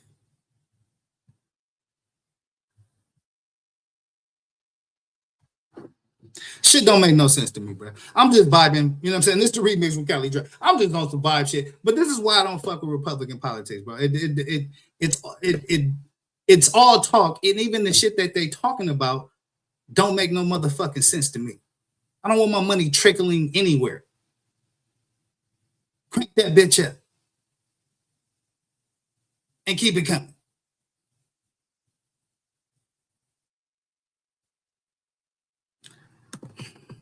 And we're almost out of time. He used the word, Donald Trump is very transparent about when his family does these types of things. Obviously, like I think for most people, just basically, I think that's not true. But a transaction of $500 million, I think is what your reporting was based on. $500 million bombshell report. $500 million deal with the spy sheikh of United Arab Emirates finds its way into Donald Trump's cryptocurrency operation. Me through, if you can, quickly, how a transaction of that magnitude was so not transparent. How is it that somebody who can buy a stake in a company, a lawyer doesn't, it doesn't get leaked to lawyers? I don't want you to give away your sources or anything like that, but like, it seems like such a big transaction. Oh, the remix with Cali Dre. If you want to find these transactions, if you want to be on top of the motherfucking game, tap in with the remix with Cali Dre. Let's go. That sat quietly for almost close to a year that no one knew anything about. I mean, that's something I was just talking about in the green room before I came out here. I do think that one of the parts of this reporting that you hint at that hasn't really, it hasn't been as much a part of the discourse today as I think maybe it should be, is the fact that this was secret. And for all we've seen with this administration, I think generally they have been relatively transparent in terms of the business deals that we've been talking about. Yeah, but like a real estate project here or there, not $500 million from a spy chief. Yeah, so I think that this is, I mean, not just the scale of it, but the secrecy, the fact that it was secret for over a year. I don't know if it wouldn't have come out if not for our reporting. And it begs the question of why did they keep this particular deal secret? I don't know, but are there other deals like this that are also secret? It could be. There you go. And I think we're gonna end this little bit of reporting right there, because to me that's the key question. This is the one deal that they found. You know what I mean? This is the one deal that they found. And if the Epstein files are any indication of how transparent they're willing to be, I mean, shit, it's 3 million documents still unaccounted for, redacted, or you can't see the fuck. It's a big ass a white page with a bunch of black marker on it. So, draining the swamp, full transparency, words that this administration has not or will not live up to, unless they're forced to by the people of this country. And so, it's part of the reason why I do this shit, man, is to try to give you guys good information, and hopefully, it prompts you to act. In a positive way, as far as calling your congressman and writing letters to the president, and get your ass up and go protest on some shit. Do whatever you feel like is your responsibility. You know what I mean? But I'm just about, we can't go for this shit in no way, shape, or form. And in whatever way that you feel like expressing that's positive and that's legal. You know what I'm saying? That's what I'm promoting. You feel me? Yeah, man. So let me know what y'all think about that. You know what I mean? That's just the tip of the iceberg in this bitch, bro. Y'all, listen. That's just the tip of the iceberg, man. You know what I mean? Where do I want to go with this shit? Look, let's float over here, man. Let's float over here. Happy to go back to Russia with you. Let's tap in with our independent media.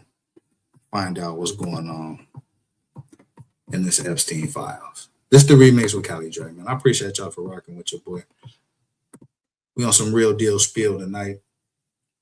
Actual factuals, receipts, documents, all that shit.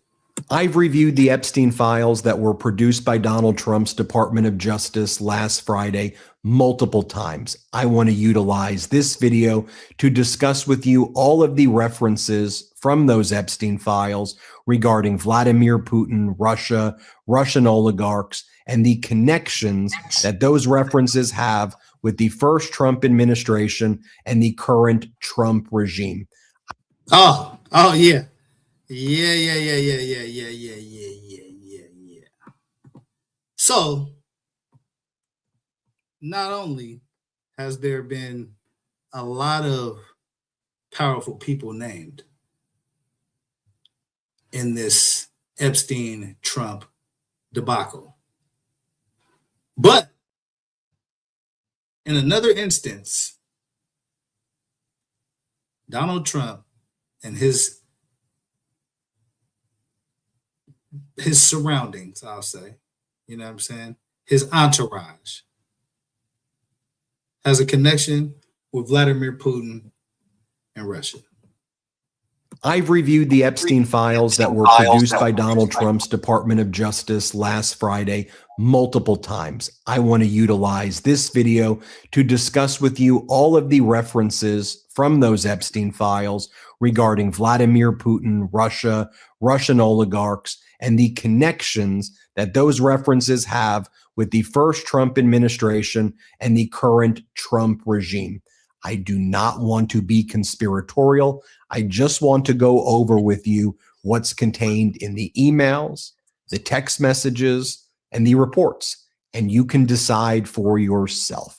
As a reminder, last Friday, over 3 million documents from the Epstein files were produced by Donald Trump's Department of Justice, but that was only a partial production. There are at least 3 million documents that have not been produced by Donald Trump's Department of Justice, and that may equate to 25 million to 50 million pages within those documents that have not been produced. And my belief, based on my experience as a litigator in the past, is that those documents are far more devastating than what has been produced. But there have been bombshells in what has been produced. And as it relates to Jeffrey Epstein's connections with Vladimir Putin, Epstein is referenced as Vladimir Putin's money manager in FBI reports from confidential informants. Jeffrey Epstein was Vladimir Putin's money manager. Now, let's think about this whole shit, right? This Epstein files, 900 million documents. You know what I'm saying? Or not 100 million, 9 million documents. I told you I'm a little wavy, man. You know what I'm saying? But it's stretching to the UK, right? He got relationships in the UK, and now we're finding out he had relationships in Israel. You know what I mean? And now we're finding out he had relationships in Russia, man, with Vladimir Putin as Vladimir Putin's money man. Get the likes up. There are emails between Jeffrey Epstein and world leaders like the former Prime Minister of Norway, the former Prime Minister of Israel, and other world leaders referencing meetings between Epstein and Putin. There are numerous references to Epstein meeting with other Russian oligarchs. And I just want to go through with you what is stated in these emails, and you can judge for yourself. The very first reference that I've seen in the Epstein files regarding Epstein and Putin is this email right here from November 8th, 2010. It's an email from Jeffrey Epstein to another email account that says, "Do I need to get a visa? I have a friend of Putin's. Should I ask him?"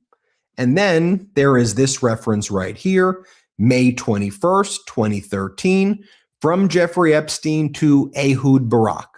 Ehud Barak, the former Prime Minister of Israel, who was a former defense minister of Israel, who was a top business leader in Israel connected to the defense industry there.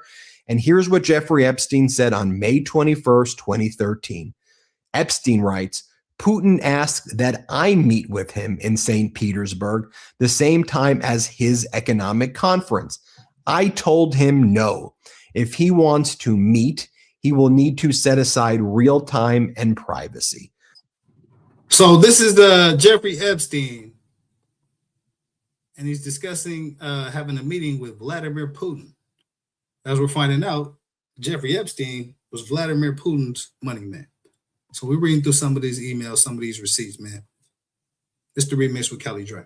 Let's see what happens. Now, there are numerous photos of Epstein in Russia wearing Russia paraphernalia. Wow. Jeffrey Epstein. Rush it out. He on this Russia shit. This is Vladimir Putin's money man also. So not only was he Trump's best friend for 10 years, but he's also Vladimir Putin's money man. Listen, Jeffrey Epstein was a sick son bitch. A sick son bitch. But man, he had, aside from the crimes he committed, I mean, shit. He was living the life of an underworld boss's dream. I'm trying to tell he was living the life of a capo's dream. You feel me? Like, man. So, when you are Vladimir Putin's money man, you know what I mean? Like, shit. I mean, I don't think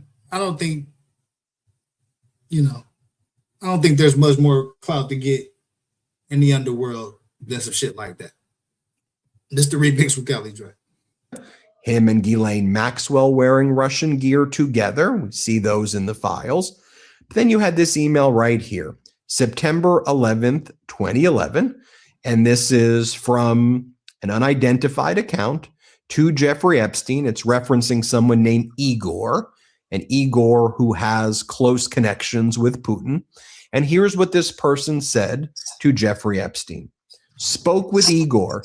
He said last time you were in Palm Beach, you told him you had an appointment with Putin on September 16th and that he could go ahead and book his ticket to Russia to arrive a few days before you. He also looked into security in Sochi for you. He said regardless, he will still need to go to Russia tomorrow to sort out his Russian passport, which expires the end of September. These contain this message from Epstein to an individual whose name is redacted. The subject is, he was passed away. And as Dominic Trippi explains, newly released Epstein documents reveal communications concerning the suspicious death of alleged intelligence asset Robert Maxwell, that's Ghislaine Maxwell's father, who Epstein stated was killed for threatening the Mossad. And Maxwell was a business person in the United Kingdom who was involved in all of this fraud. And he allegedly died when he was on his yacht that was named the Ghislaine, when he was urinating, is the story, off the ledge of the boat. And then he fell over and he drowned. Okay. Man, this some real deal mob shit. Get the likes up, man. Like, this some real deal mob shit, man. You know what I'm saying? Mobster on the boat. You know what I mean? He doing a bunch of nefarious shit out there in Europe. You know what I mean? And they catch his ass taking a piss and put a bullet in his ass. He fall into the motherfucking water, bro. This is some gangster shit. This is some high level. You know what I'm saying? Top tier. Underworld type shit. Here is what Epstein says went down. This is in an email, March 15, 2018. He was passed away. Robert Maxwell threatened Mossad. And of course, the Mossad is Israel's intelligence agency. And here's what Epstein says happened. He said, H told them that unless they gave him 400 million pounds to save his crumbling empire, he would expose all he had done for them, the Mossad. In that time, he had free access to Margaret Thatcher's Downing Street, Ronald Reagan's White House, to the Kremlin, and to... Okay, so basically all this shit means is that in the 80s, Ghislaine Maxwell's daddy had a bunch of extortion evidence on a bunch of motherfuckers that had power and in Europe. And so they took his ass out the game. I mean, now I'm going to give y'all a short summary of that. We're going to skip along and see what else they talking about on this. This is the remix with Kelly Dre, man. Let's go. Appointed himself as Israel's unofficial ambassador to the Soviet bloc. Okay, I think that's pretty important. Let's spin that back. Let me hear that again. In turn, they tolerated his excesses, vanities, and insatiable appetite for luxurious lifestyle and women. He told his controllers who they should target and how they should do it. He appointed himself as Israel's unofficial ambassador to the Soviet bloc. Okay, so this is detailing the relationship between Jeffrey Epstein and the Israelis. Here is what Epstein says went down. This is in an email, March 15, 2018. He was passed away. Robert Maxwell threatened Mossad. And of course, the Mossad is Israel's intelligence agency. Okay, so I wanted to just get the, okay, so as you can see, there's a lot of connections between Epstein, Trump, Israelis. Who else we got in there? The Russians. So when you think back on, let's say, like the Mueller report, for example, right? And how Robert Mueller did uncover a lot of strange relationships, even though he neglected the charge on conspiracy or I forget what the other one, collusion, I guess. Or maybe it was conspiracy and something else. I think collusion is not really what they were charging, but neither here nor there. All the things that were uncovered with the relationships between the Trump administration and Russia, some of which they couldn't. I'm trying to put it the way Robert Mueller put it. Basically, it's not that they didn't find evidence. They just didn't, they didn't have the cooperation that they needed. And, their investigation had a scope and they stayed within the scope of that investigation, even though there was other stuff that was outside of the scope of that could have connected dots. But they were very targeted in their approach as to how they were filtering their information. That's basically kind of the summary of what the Mueller report did. But the Mueller report did uncover a lot of strange relationships between the administration and Russia. It uncovered that basically the Donald Trump was, you know what? I like to be factual with this shit. And instead of me telling y'all, you know what I'm saying? I'm gonna let y'all see it for yourself, man, because it's very relevant to what we're looking at right here in this video. And I think people sometimes forget about that. And so I had a video that I was looking at earlier today, and it was talking about what the Mueller report actually uncovered. And it was pretty quick. It wasn't even that long at all. I'm trying to find this video. This is the remix with Kelly Dre, man. I appreciate y'all for rocking with me. Let me see. Let me try to. Oh, here we go. Here we go. Here we go.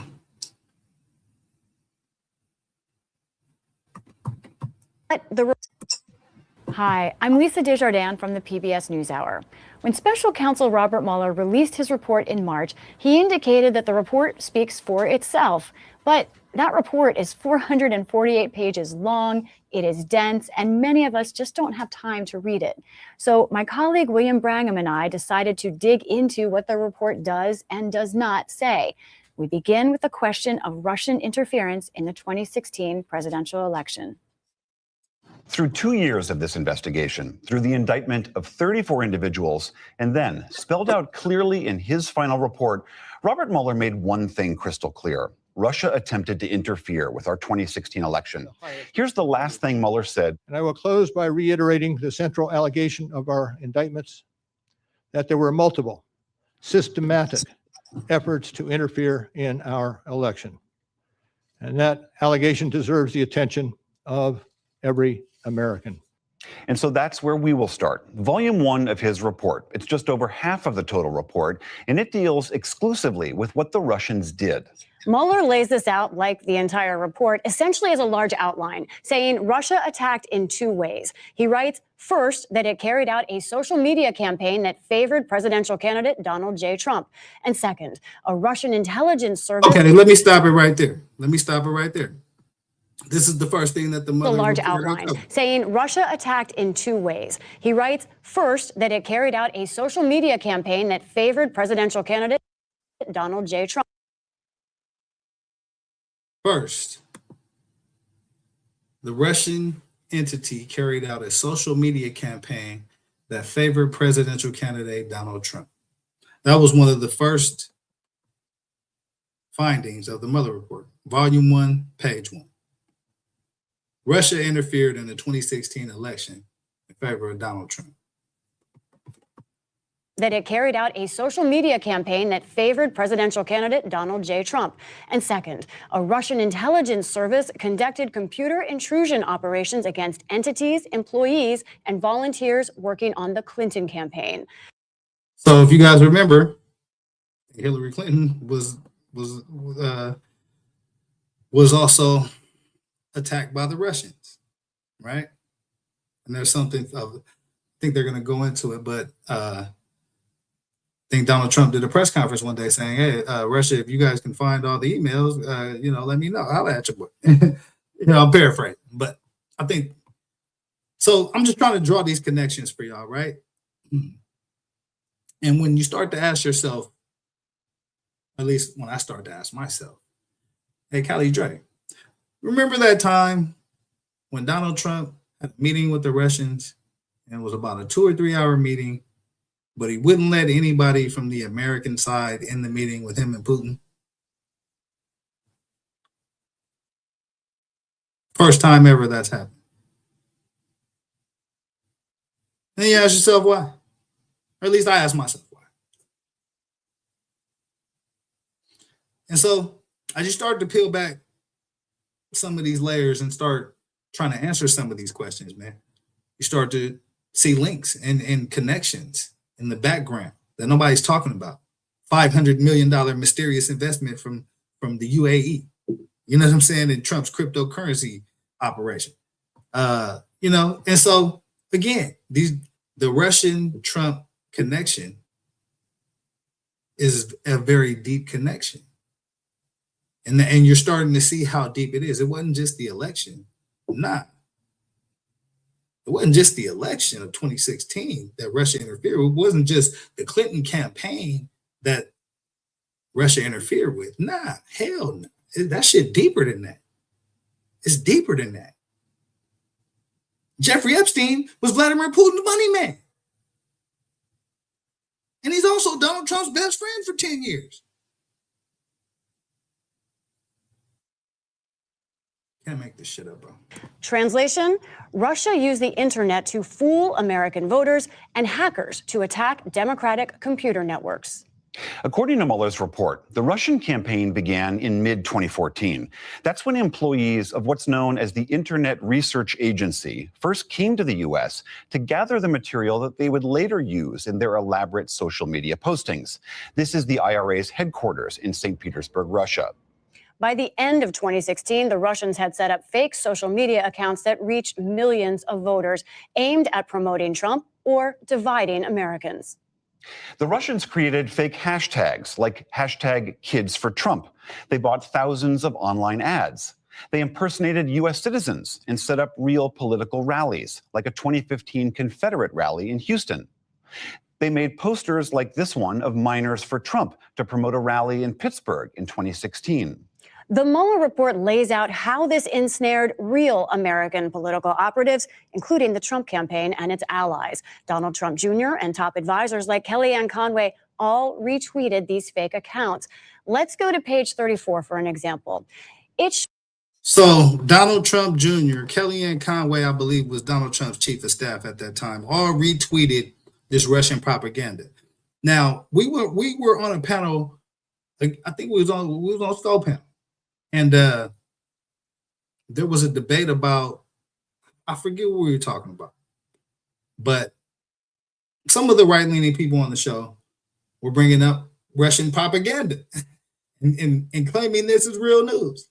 And I, after a little bit of digging and researching on their sources, found out that it was indeed some Russian propaganda bullshit that they was trying to spill. And that's what I'm trying to, that's how easily it gets infiltrated. You know what I'm saying? You got regular average people on a show jump up on a platform and direct the host of the show to go find some Russian propaganda. You know what I'm saying? Like, that's how easily infiltrated our shit is right now. And so people, you know, we got to keep this shit in mind, man. Like, you know, you got to keep this shit in mind, man. Shows a 2016 Facebook post from candidate Trump himself, where he thanked organizers and promoted a rally in Miami. But Mueller writes that Russians in the IRA organized that rally and even used a fake Facebook account to brag that Mr. Trump posted about our event. According to the report, IRA staffers also posed as American citizens and tried to communicate with the Trump campaign to ask them for assistance coordinating some of these fake rallies. But the report notes the investigation has not identified evidence that any Trump campaign official understood these requests were coming from foreign nationals. And Mueller's investigators found no similar connections between the IRA and the Clinton campaign. Next, the report looks at Russia's hacking, concluding Russia's largest foreign intelligence service, known as the GRU, attacked the Democratic Party and the Clinton campaign. The investigation found the GRU stole the passwords and identities of network administrators and used those to get access to Democratic files. The report says the GRU's operations extended beyond stealing material and included releasing documents stolen from the Clinton campaign and its supporters. To release those materials, the Russians created online personas with names like DC Leaks and Guccifer 2.0 to establish a relationship with WikiLeaks, which then released these stolen files to the public. On page 45, Mueller documents how in early July of 2016, WikiLeaks contacted the Russians privately on Twitter saying, if you have anything Hillary related, we want it in the next 2 days, preferable. And then on July 22nd, 3 days before the Democratic National Convention began, WikiLeaks released more than 20,000 emails and other stolen documents. It was a clear attempt to embarrass Clinton and weaken her candidacy. Listen, and I'm gonna tell you, man, that's one of the things that when I'm talking politics with people out on the street, whether it's, you know, Republican, even some independents, man, that's one of the things that had a huge effect on that election, which was that, you know, Russian interference with WikiLeaks to leak a bunch of emails. And again, once you start crossing those lines, listen, any interference in our election is supposed to be an act of war by a foreign country. But yet, Joe Biden had the only strategy to go to war with the Russians, which is through the Ukrainians. So again, I just want y'all to keep this shit in mind, man. And as y'all processing what's going on, who's on what side, who's trying to get what done, and why. You know what I'm saying? Timing is a constant theme in this report. The week after the Democratic convention, Mueller writes, candidate Trump made this controversial statement. Russia, if you're listening, I hope you're able to find the 30,000 emails that are missing. I think you will probably be rewarded mightily by our press. Now, President Trump has repeatedly insisted this was a joke, but... All right, wordplay time. Because Donald Trump gets away with using language that inspires people to do things, but then on the back end, there's no accountability from him or no attribution to him strong enough to make a legal connection. So he throws some shit out in the air, basically. Some dumb motherfucker go follow it. And then he gets it, what he wants accomplished, but he doesn't have to take accountability for it. And that's his whole game. That's how all mob bosses work. Like, I don't like what's going on with Tony over there. I mean, shit, if you the boss and you got some real hitters around you, Tony ass out of there. ASAP. You know what I mean? That's how this shit go. Because everybody trying to move up the food chain. Everybody want to be, famous or want some clout or some shit. Me, I just want to educate my people, man. If y'all know, if y'all pay attention to Sco Show, bro, like I went a whole year and a half, 2 years without even showing my motherfucking face on this shit, bro. Because honestly, I don't give a fuck about clout. Like I've had cameras in front of my face before. This shit ain't it's not, it ain't, you know what I mean? It's not nothing new to me. So it's not like something that I was eager to engage in anyway. But I felt like, my message is strong and people listen to it. I don't want them to be attributed to a fucking avatar. Nah, holla at your boy. I'm right here. You know what I'm saying? I'm right here. Remix with Cali Dre. Read the bottom of the screen, man. Please feel free to hate on me. You know what I'm saying? So I just felt like, if you're gonna have an opinion, you gotta stand on it, man. And this is my way of kind of doing that. You know what I'm saying? But I just want y'all to see the links, the connections, the players, because that's how you can understand what's really going on. And not some watered down version of it that you're gonna get from, a lot of these fake ass activists and shit out here, man. Get the likes up. I hope you're able to find the 30,000 emails that are missing.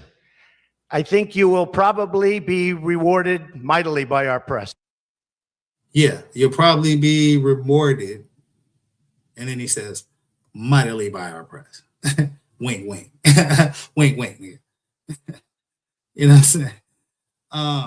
Again, man, I spent a lot of time writing shit. You know what I mean? Professionally, educationally, and on the street, shit, wrote a lot of songs, poetry, different shit. But so words and conversation is just some shit I've always been keen to, always been pretty good at, you know what I'm saying? And recognizing different things in people's conversation, when it doesn't flow, when it doesn't, when there's a hidden message or some shit there. Stand back and stand by. Anybody remember that? Stand back and stand by. You know what I mean? There's very fine people on both sides. You know what I'm saying? It's the remix with Cali Dre, man. I hope y'all following where the fuck I'm going with this shit. But keep your eyes open, man. Keep your head on the swivel and protect your motherfucking neck, man. Salute to the Wu-Tang for that, man. You know what I mean? Now, President Trump has repeatedly insisted this was a joke. But Mueller writes, within 5 hours of candidate Trump saying those words, the GRU targeted Clinton's personal office for the first time. Notably, Mueller found... Okay. If y'all want to continue that, man, y'all could definitely go look that up. But I just wanted to give some context to what's being talked about in this other video as far as the connections between Epstein, Russia, Trump, and the Middle East, the Israelis. Listen, there's a thing called conflict of interest, right? Or the appearance of a conflict of interest, man. And in a position as powerful as president, man, typically you don't want to appear to have, to be swayed or be able to be swayed or to have a conflict of interest because it just looks bad. It looks shady, you know what I mean? But again, in my opinion, this administration is very much compromised in a lot of different ways, on a lot of different plays, in a lot of different places, man. And you're gonna continue to see that, man. I'm gonna try to continue to show you guys the things that I see. And you guys let me know in the comments, man. Shit, I could be completely fucking wrong. You know what I'm saying? I could be completely fucking wrong, man. But looking at some of this shit that I'm looking at, man, yeah, it looks very dirty. This very swampy in this bitch. You know what I'm saying? Get the likes up, get the comments up. You know what I'm saying? Definitely subscribe to the channels, man. I'm on YouTube, I'm on Instagram, Twitch, TikTok. You know what I mean? Anywhere y'all want me to be, you know what I mean? Holla at me. I'll be over there if I ain't over there. You know what I'm saying? But I'm gonna continue to try to break down this Epstein and Russia connection. Where was that video at? Is this one? Oh, nah. Here we go. Here, let's take a look. Following the money. may lead to a connection between Jeffrey Epstein, Vladimir Putin, and back towards Donald Trump based on new allegations raised by the Daily Mail and old allegations that are resurfacing about the closeness of the connection between Donald Trump, his family business, and the Russians, and between. Wow. Hey, he spit that shit out so fluid and so quick. Man, it was hard for me to process. So I'm sure it was probably a little difficult for y'all to process. You know what I'm saying? So let me spin that back so everybody can get a good, clear understanding of what we got going on here, man. Following the money may lead to a connection between Jeffrey Epstein, Vladimir Putin, and back towards Donald Trump based on new allegations raised by the Daily Mail and old allegations that are resurfacing about the closeness of the connection between Donald Trump, his family business, and the Russians, and between Epstein and Putin. Did, for instance, Epstein run his child sex trafficking ring in order to benefit Vladimir Putin, many of the women being from the former Soviet Union or Russia? Did Putin use... You know what? I think that's an important point, because the report that came on the Epstein file the other day about Bill Gates, that said he was smashing out some Russian prostitute, or I don't know if she's a prostitute, may have been a Russian trafficked girl or what have you. I don't know what it was, but she was Russian, and she ended up giving him a STD. And he was the report said that he was crushing. He was trying to get antibiotics to crush it up to give it to his wife secretly, unbeknownst to her. You know what I'm saying? So again, more Russian connections between Trump, between Bill Gates, apparently. I think Bill Gates has been thrown under the bus now too. So we get Bill Gates, motherfucking Epstein. Yeah, and it's another powerful name I'm gonna talk about after this segment. You know what I'm saying?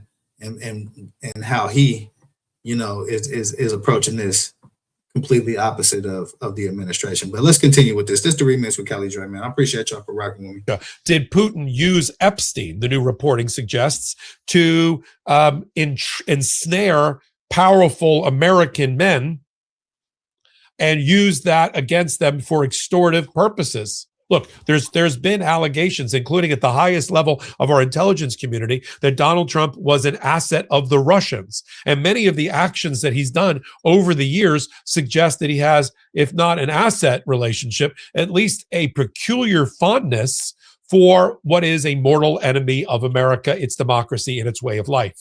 We're going to cover it all right here on Legal AF with the new reporting coming out of the Daily Mail and Raw Story about the connection and connectivity between Epstein and Putin. Let me just give you the numbers that are staggering. In just the 3 million document or pages, which is probably, I don't think half, I think 1/10 of what the government should provide. 1,000 documents mentioned Putin. Another 9,600 mentioned Moscow. There's even a email exchange in which... Right. And I heard that about 38,000 documents mentioned Trump. That's the latest figures I was hearing on that. About 38,000 times that Trump names. I'm not going to say 38,000 documents, 38,000 times that Trump's name is mentioned in the Epstein file. That's the last count that I heard.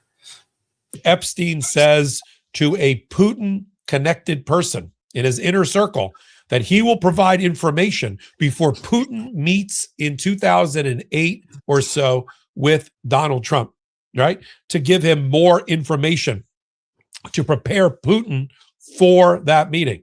So it looks like Epstein, based on this new reporting and what's in the files, is giving information, is giving evidence, is giving, and he's ensnaring these men on behalf of who? Vladimir Putin. For what? For money laundering through Jeffrey Epstein. We always wondered where this former school teacher, how did he get the hundreds and hundreds and billions of dollars under management in his... Wait a minute. Jeffrey Epstein was a former school teacher?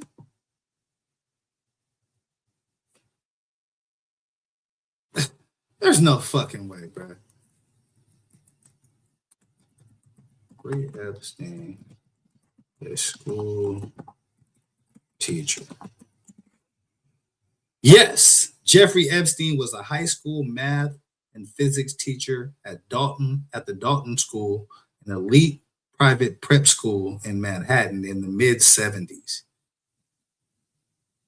He taught at Dalton from September of 74 to June of 76, when he was dismissed due to poor teaching performance.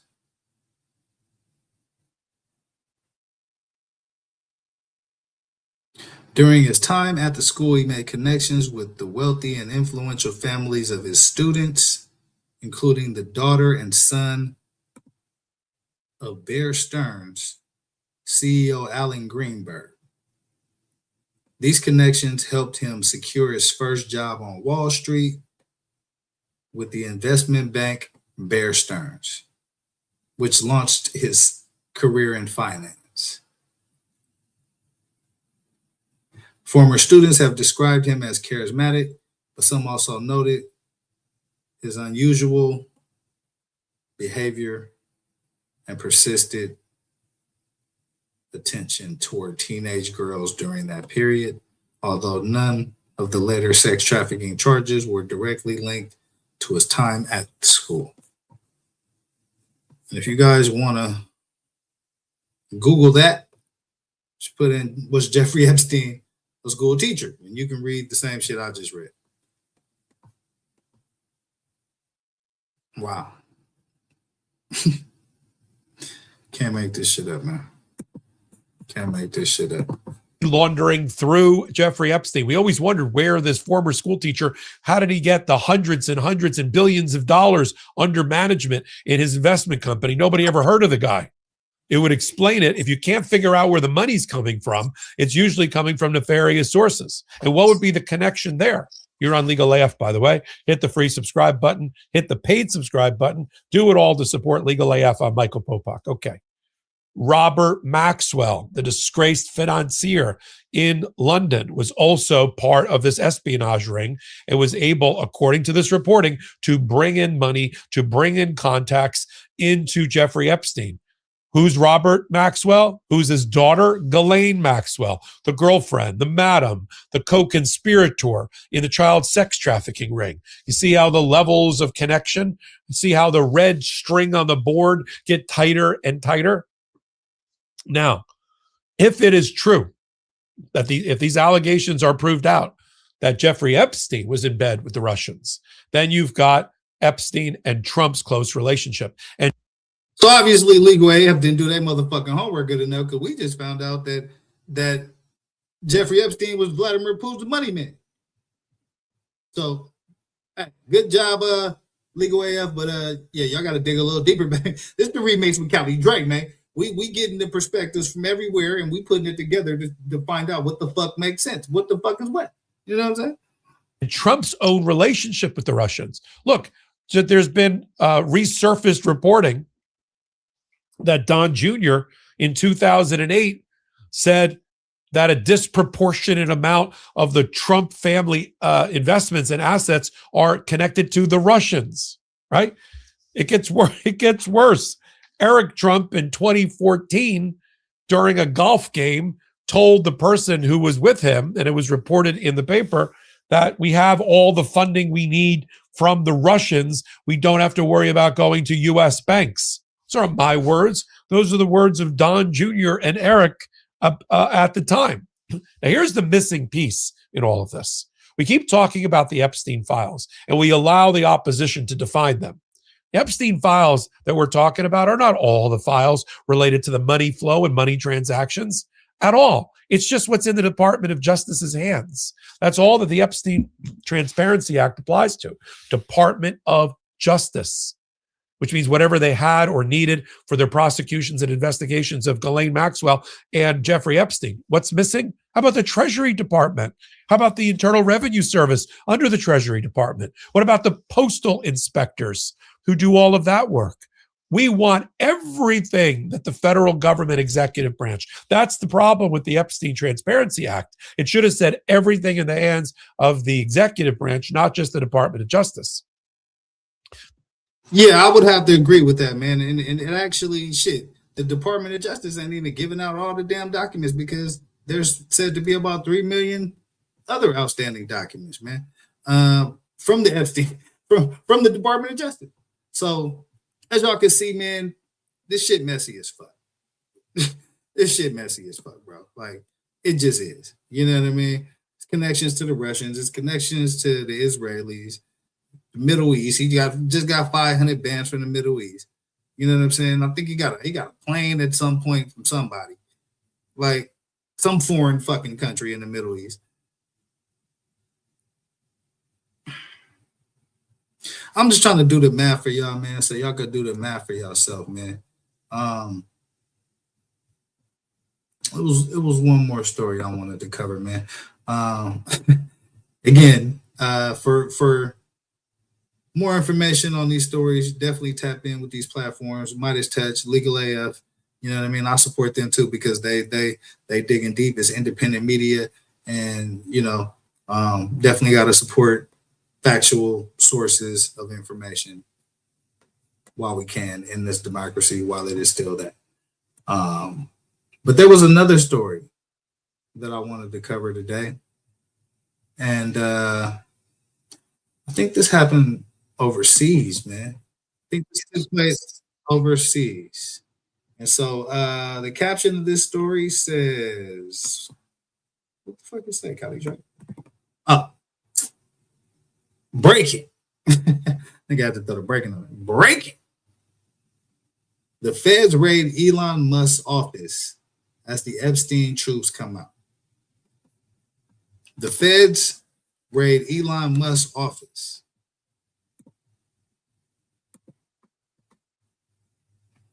as the Epstein truth comes out. This is the remix with Callie Dre, man. I appreciate y'all for rocking. Let's dig into this a little bit before we get up out of here. Elon Musk is currently having his Twitter office raided by law enforcement, and it's for none other than crimes related to children.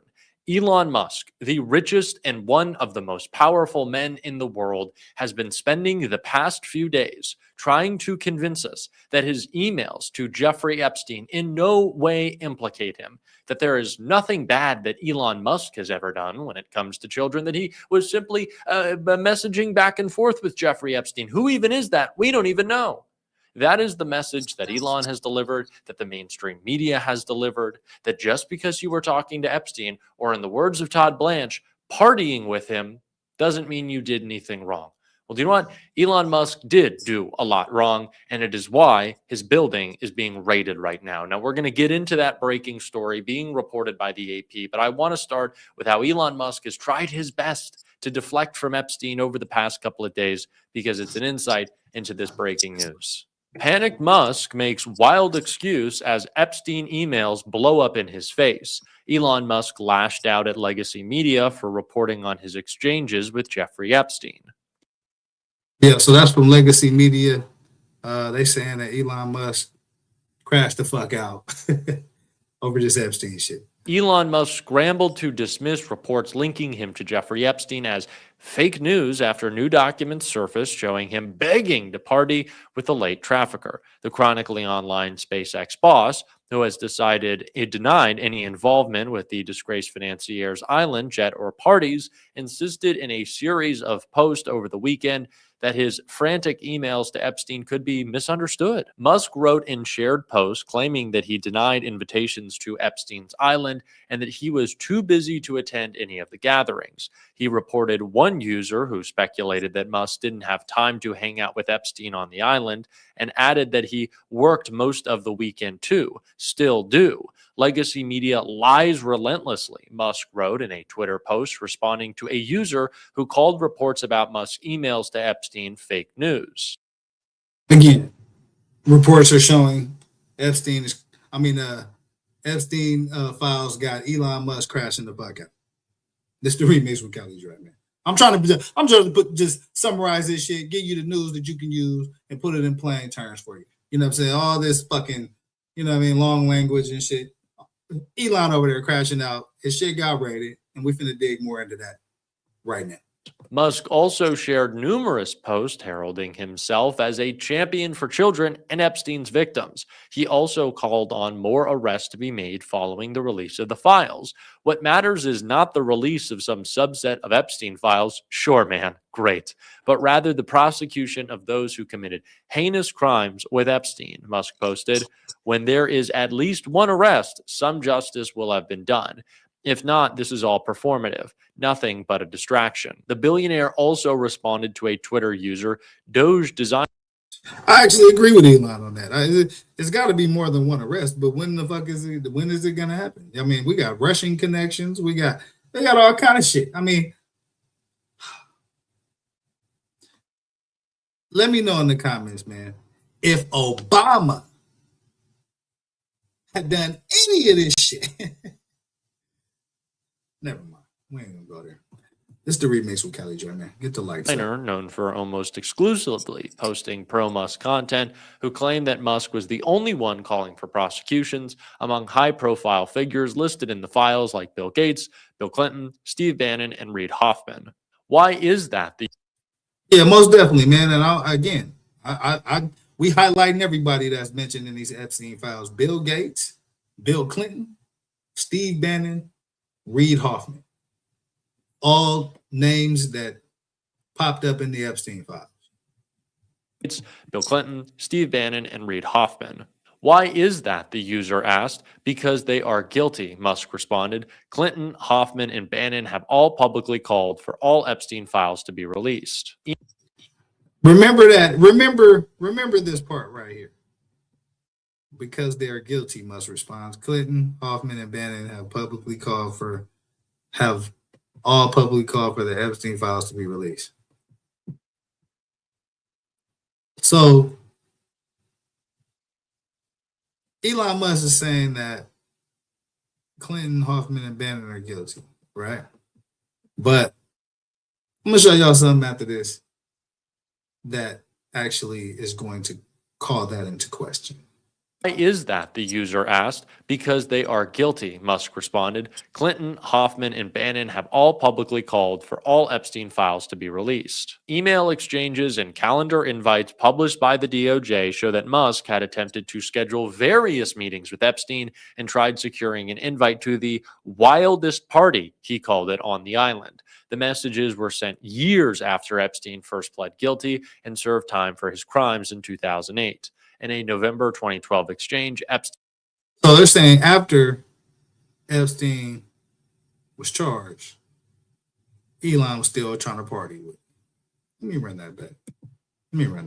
And calendar invites published by the DOJ show that Musk had attempted to schedule various meetings with Epstein and tried securing an invite to the wildest party, he called it, on the island. The messages were sent years after Epstein first pled guilty and served time for his crimes in 2008.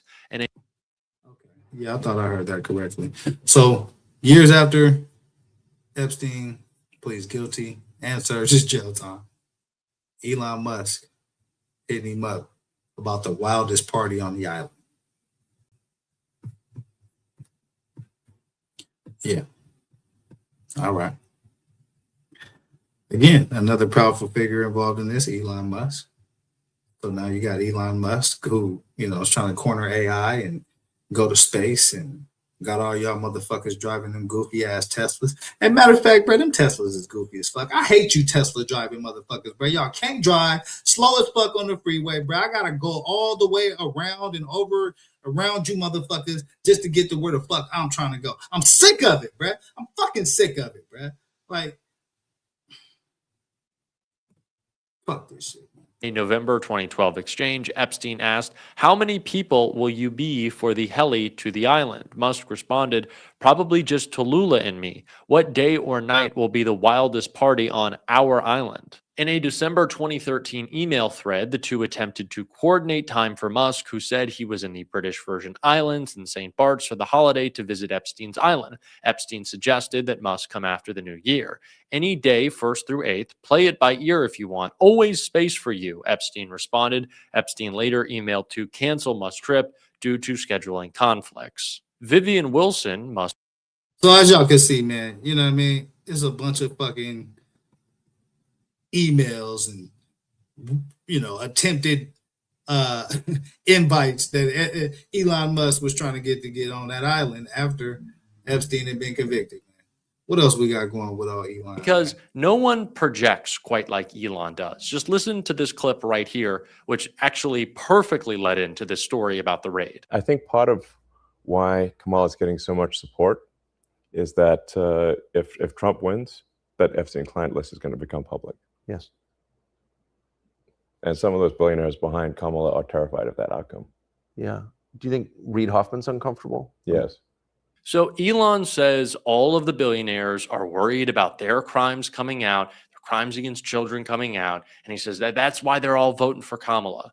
Well, it seems like a lot of billionaires are being protected by Donald Trump right now. But where Donald Trump can't protect Elon is overseas. And that's where his Twitter office is being raided. The AP, Paris prosecutors raid the French offices of Elon Musk's Twitter as part of an investigation into spreading child porn and deepfakes. Elon Musk's office in France has been raided. Prosecutors have raided the French headquarters of Elon Musk, social media platform X, and summoned that the tech billionaire company's chief former executive submit for some questioning into alleged cybercrime. Okay. So cybercrime, this report is also saying child pornography, spreading child pornography and deep fakes. So all this is popping up after the release of these Epstein files. Look like the French, they not fucking around. Elon, the French ain't fucking around with you, bro. The French want some motherfucking answers, man. You know what I'm saying? Salute to the French, man, for handling their business on this, too. French offices of Elon Musk's Twitter as part of an investigation into spreading child porn and deepfakes. Prosecutors have raided the French headquarters of Elon Musk's social media platform Twitter and summoned the tech billionaire and the company's former chief executive for questioning as part of an investigation into alleged cybercrime. A search is underway by the cybercrime unit of the Paris prosecutor's office, the National Police Cyber Unit in Europol. The Paris prosecutor's office said in a post on Twitter Tuesday, adding that it would no longer be publishing on the network. It said in a statement that Musk and the former chief executive of the company had been summoned for voluntary questioning in April in their capacity as de facto and de jure managers of the Twitter platform at the time of the events. Elon Musk's former CEO resigned as... All right, yeah, enough of that, man. Enough of that. You're reading too much shit, Mick Jagger. Yeah, shit. Hey, don't listen to me. You know what I mean? Y'all don't believe me. Don't listen to me, bro. Listen to Mick fucking Jagger, bro. Like he's trying to get y'all that real shit. You know what I'm saying? But Elon Musk's offices in France. The offices of X have been raided here in Paris by French law enforcement and Europol. French prosecutors have also summoned Elon Musk and his former CEO for voluntary questioning in April. This is part of a probe that was launched last year to look into allegations of algorithmic bias by X on its data processing system. That investigation was then expanded in November to look into the behavior of X's AI chatbot Grok, which allegedly engaged in Holocaust denial and disseminated sexually explicit deepfakes. X has said in the past that it's taken measures to remove content like child sex abuse material, and it's said that its safety teams take swift and decisive action to remove any violating or illegal content. The Paris prosecutor's office, meanwhile, has also announced that it is leaving X and will henceforth communicate through Instagram and LinkedIn instead. Yeah. You know what? Perfect segue into this shit. Look, AI finally got some shit right. It led right into the next story that I'm about to get into. But as y'all can see, man, Elon got his X spot. I don't even sound right. That don't even fucking sound right, bro. Scratch that whole shit I just said, man. That don't even sound right. Elon Musk, the Paris authorities have raided Elon Musk's Twitter/X offices in Paris. And so I think that's all related to this whole Epstein file and the fallback and blowback from that.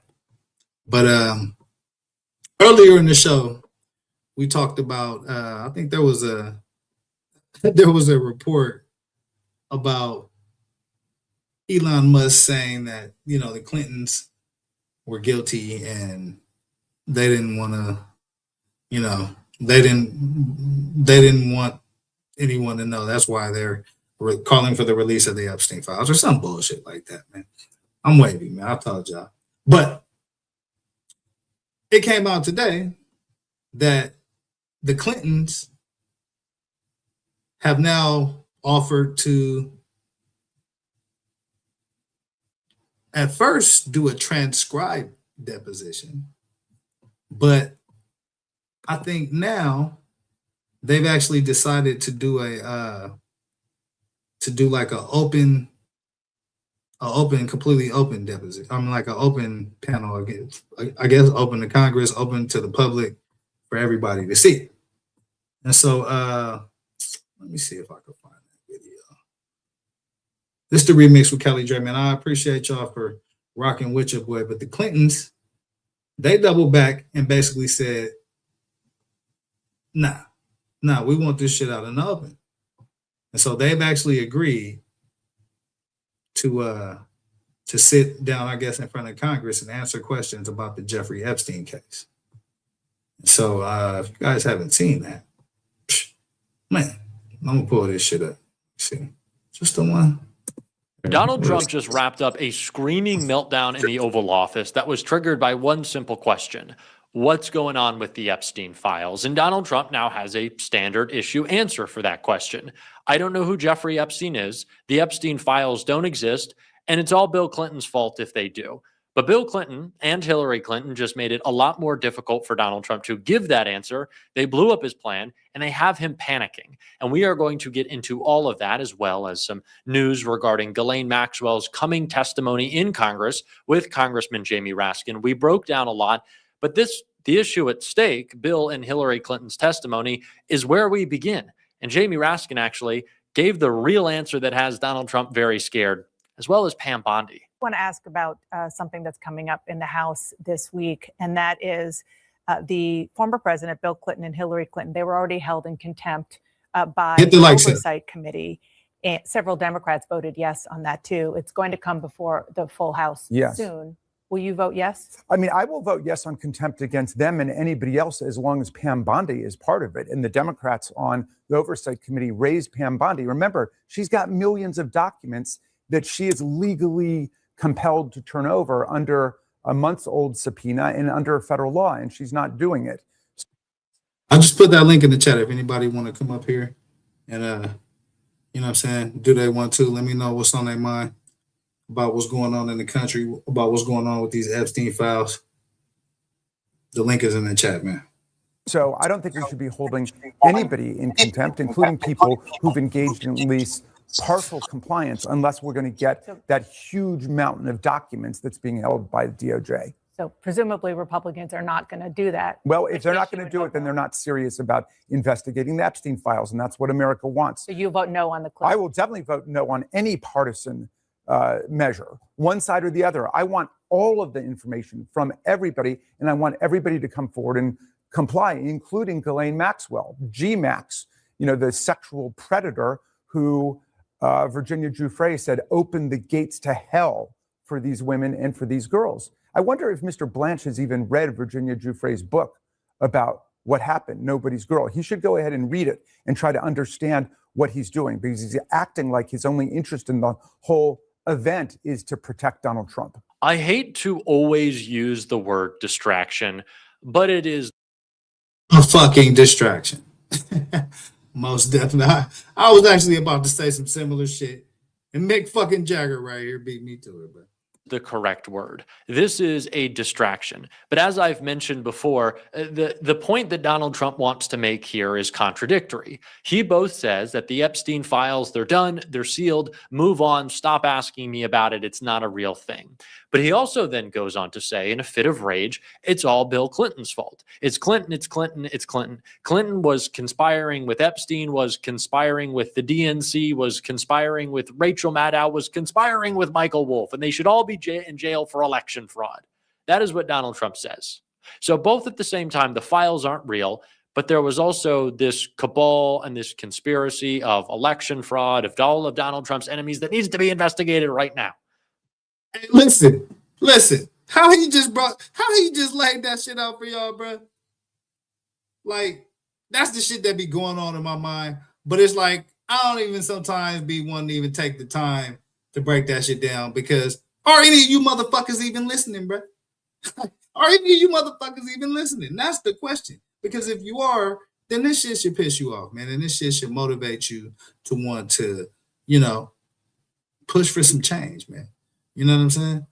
Straight up. Mick Jagger right here is pissed off. I'm pissed off. Me and Mick are pissed the fuck off about this shit, man. I'm gonna be honest with you. This is the remix with Callie Drake, man. Let's tap in with a little bit more of this. I wanna go to another video that I seen that kind of broke it down as far as let me see, was it this one? Let's look at MS this. Now's Kevin Fry is on Capitol Hill for us. Also here, Mark McKinnon, former advisor to George W. Bush and John McCain and creator of The Circus. Okay, Kevin, what's the latest we're hearing about this? Well, to add to this lineup of breaking news, we'll bring you this, and that is that the chairman of this committee, James Comer, just announced a few moments ago that, as you had just hinted at, the Clintons have agreed to testify. It seems that they are accepting the terms that have been offered. Everything is in sync now. And as they're saying, they will appear for depositions on February 27th and 26th, and they will be closed door, I believe, filmed depositions that will also be transcribed. So Actually, I think that might be earlier today news, because I've seen later in the day that they've actually suggested to have open testimony. Let me see if I can find that. Let me see if I can find that real quick. Give me 1 second. I think that's pretty important, man. What was that? Let me see. Hold on. Give me 1 second.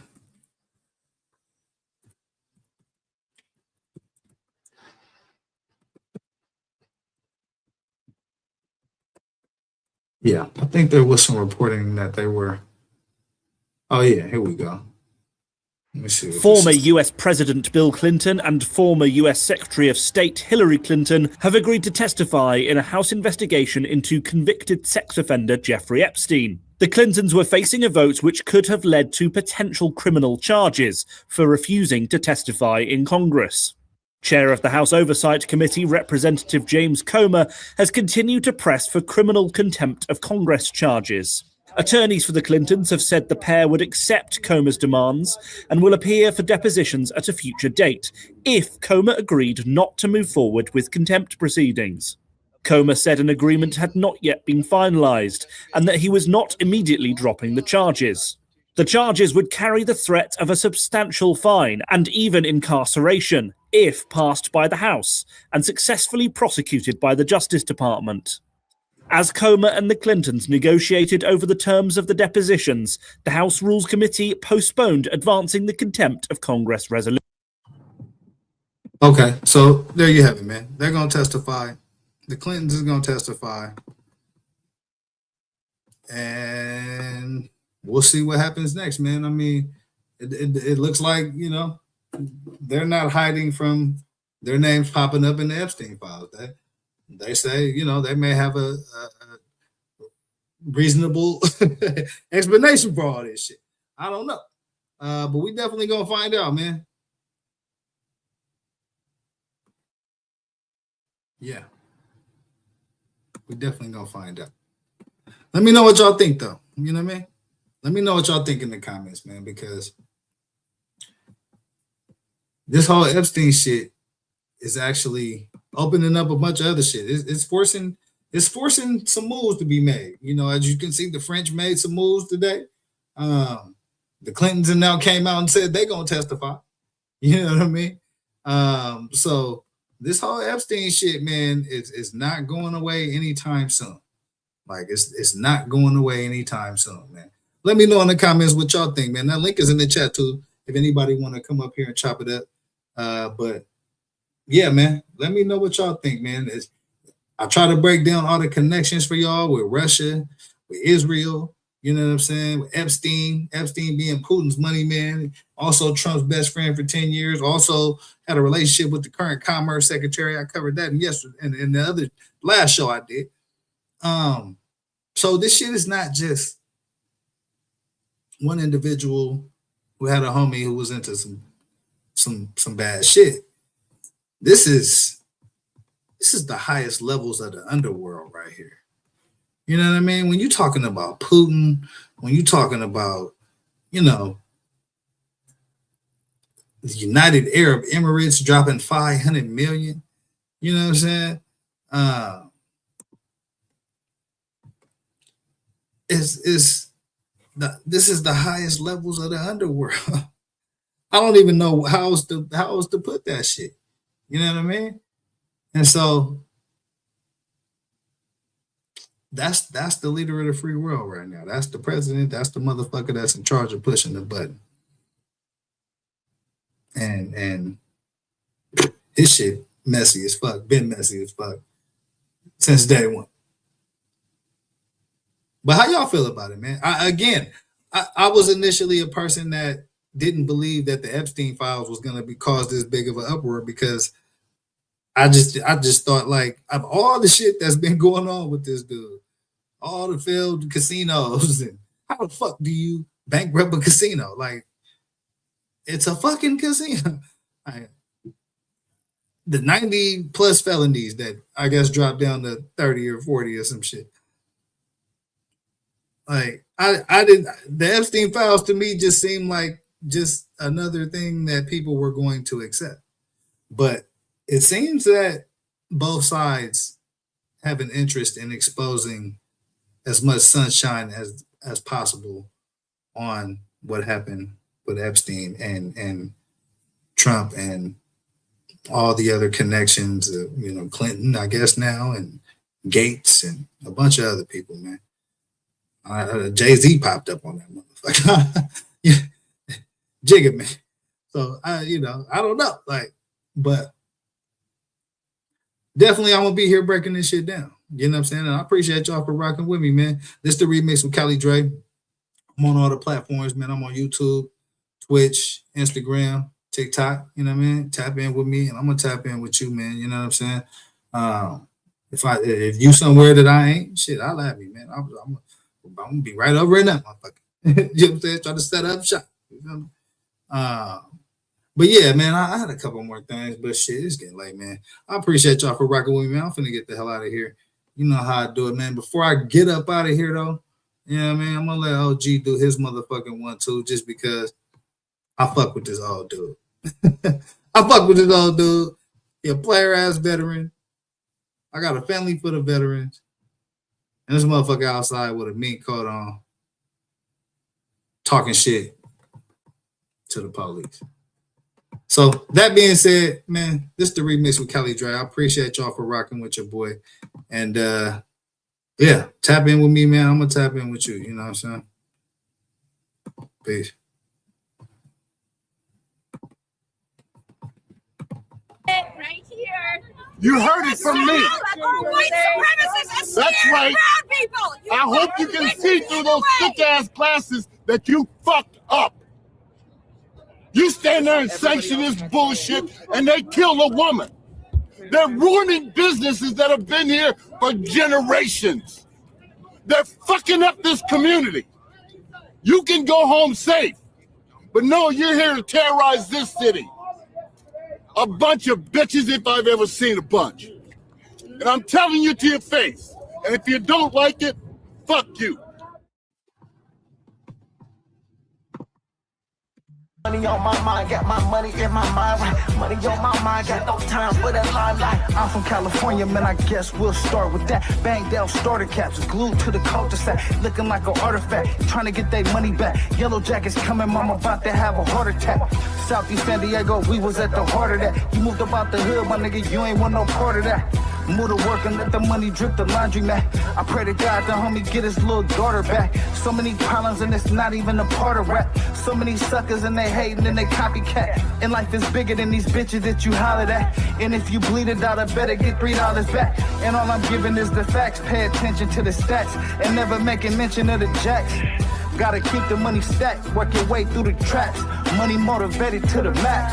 Money on my mind, got my money in my mind, right? Money on my mind, got